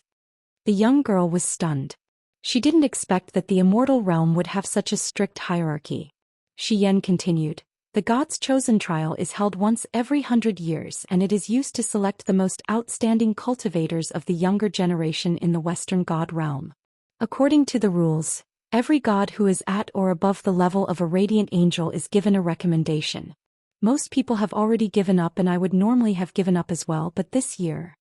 Xian looked at her deeply and said, "Because I met you, so I decided to make an exception and recommend you to participate in the God's Chosen trial. I was the one who recommended you, so don't lose my..." Xian's face. "Understood, Lady Xian." The girl spoke very little, as if she had always been like this. "Do you remember who you are now?" Xian asked. The girl shook her head. "I can't remember. Everything is just fragments of my memory. I can't connect them at all. Lady Xian is someone with the power of divine strategy and can see through people's minds. Whether I can remember or not, you should know very well, right?" Xian couldn't help but smile. Yes, that's right. I'm sorry, I didn't want to see through your mind. I just wanted to see what you were thinking out of habit. Oh right, if you don't have a name, you can't participate in the God's Chosen trial because you can't register at all. Do you remember your name? I don't remember. Alright, I'll give you a new name now. Follow me. You'll be called Xin, right? Thank you, Lady Xian, for giving me a name. You're welcome. Scope. Across the bridge is the largest trial in the Western Divine Realm. Yes. To prevent her from being hurt by the sunlight, Xian summoned dense clouds in the sky. Just as Xian said, this trial was built on top of a spiritual mountain. Although it was called a mountain, the training grounds were almost all over the spiritual mountain. There were hundreds of trial halls alone. Xian leaped up and flew into the air. The girl also followed. In the blink of an eye, the two of them landed in front of the trial hall. A group of two-winged angel guards wearing black armor bowed respectfully. Greetings, Lady Xian. No need to be so polite. Open the door. I brought someone to register for the God's Chosen trial. Yes. With a creaking sound, the door covered in carvings slowly opened. The inside was empty. Xian walked in and smiled. No need to be nervous. Come in. The girl followed closely behind. I was wondering where you came from. So it's Blazing Angel Xian. This old man greets you, lady. The main hall was empty except for a round table in the middle. Around it were more than 10 white-haired old men dressed in dark blue robes. They were probably the clergy of the Western Divine Realm. One of them, an old man holding a walking stick, bowed in a trembling manner. Xian smiled. Lord Lugu, no need to be so polite. This is... Lugu's sleepy eyes fell on the girl. Oh, her name is Xin. She's the person I recommended to participate in the God's Chosen trial. Oh, is that so? Lugu carefully looked at the girl and said, Xin, what a nice name. Come, write her name on the register. Xian turned around and sat down on a chair, crossing her two long legs high, and said with a smile, Sir Lugu, how many people are participating in the God's Chosen trial this time? Are there a lot of useful people? Lugu respectfully said, reporting to Lady Xian, there are a total of 220 people who have registered. Including Lady Xin, there are 221 people. Most of them are experts from various major planes. In addition, the 4 great families have each recommended one person to participate in the God's Chosen trial. They are Terralin of the Radiant Clan, Lake of the Dark Light Clan, Zhou Xian of the Heavenly Hope Clan, and Luo Pei of the Sea Breeze Clan. Terralin is known as the strongest expert of the Radiant Clan's younger generation in the last 500 years. She has already cultivated to the 29th layer of the Heavenly Abode. The other 3 are not far behind. In short, there will be a good show to watch in this God's Chosen trial. Xian frowned and said, Is there anything else? There is. Lugu said, Lady Xian, in your hometown GD14, a new talent has appeared. Her name is Dora. She is a woman who has cultivated to the 44th layer of the Heavenly Abode at the age of 27. However, she is a commoner, so she wants to use this God's Chosen trial to become one of the battle angels of the God realm. It is also because of the appearance of this 44th layer of the Heavenly Abode that the 4 great families are very nervous. Almost everyone is very optimistic about her. Humph. Xian pursed her red lips and said, Is the training starting tomorrow? Yes. Lugu smiled. Starting from tonight, all the participants can only stay in the trial field until the final victor is decided 10 days later. During this time, the trial field is completely closed and no one is allowed to enter. Even Lord Claude is not allowed to enter. So if Lady Xian has something to say to Xin, then hurry up and say it. If you are late, you might not have the chance to say it. The girl frowned, not understanding the deeper meaning of Lugu's words. However, as a blazing angel of the Western Heaven realm, Xian naturally understood. The so-called God's Chosen trial was actually a method of survival of the fittest. Within 10 days, the losers would be continuously eliminated and the losers would be very tragic. Being disabled was already considered lucky. According to past practice, the death rate was more than 80% and most of the losers would die and nothing else. In the end, the top 10 winners would be decided, and according to their performance, they would be given the qualifications to become battle angels. Battle angels were divided into 7 levels. A level 7 battle angel could obtain the inheritance of 4 wings if they broke through again, but since ancient times, There were not many people who could successfully break through. Otherwise, the Western Divine Realm would have long been overrun with four-winged angels, and Claude would probably be grinning from ear to ear. If there were another 10,000 four-winged angels, Claude would definitely declare war on East Heaven and destroy the forces of the Seven Luminaries Demon Emperor in one fell swoop. Unfortunately, he could only think like this and did not have such a chance. Lugu smiled. Madame Xian, you are a blazing angel, one of the leaders. You have immunity. Do you need us to give you a way out and let you live? This, Xian muttered to herself. Her beautiful eyes looked deeply at the girl beside her, then she shook her head. There is no need for special treatment. I am very clear about Xian's strength. Even without any special treatment, she can still walk out of the trial unharmed. Ah, Lugu laughed shakily. All right then. As expected of someone that Madame Xian has taken a liking to. Then we will treat her as an equal and do as Madame Xian said. And all right. Xian stood up and put her hands on the girl's shoulders. With a deep gaze she said, Xian, do your best. I will always pay attention to you. Don't let me down. Walk out of the trial and become a battle angel. In addition, you need to cultivate the power of the law of light to overcome your own flaws. You know best what kind of existence you are. The girl nodded. She knew that she was an Azura, a person who could not withstand the power of light. Moreover, all the competitors in the trial were cultivators of the law of light. This was a bit too much for her.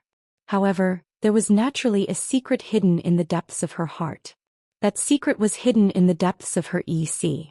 The small light law spirit bead that lingered around her divine spark was a secret that even Xian could not see through. Then come with me. A burly man walked forward and respectfully bowed to Xian. I am the instructor here. Miss Xian, please come with me. I will take you to the dormitory area. Your trial will begin at 10 o'clock sharp tonight. The girl nodded and followed him into the trial field. He did not even look back. Xian heaved a sigh. She did not rely on him at all. Whether this was a good thing or a bad thing no one knew,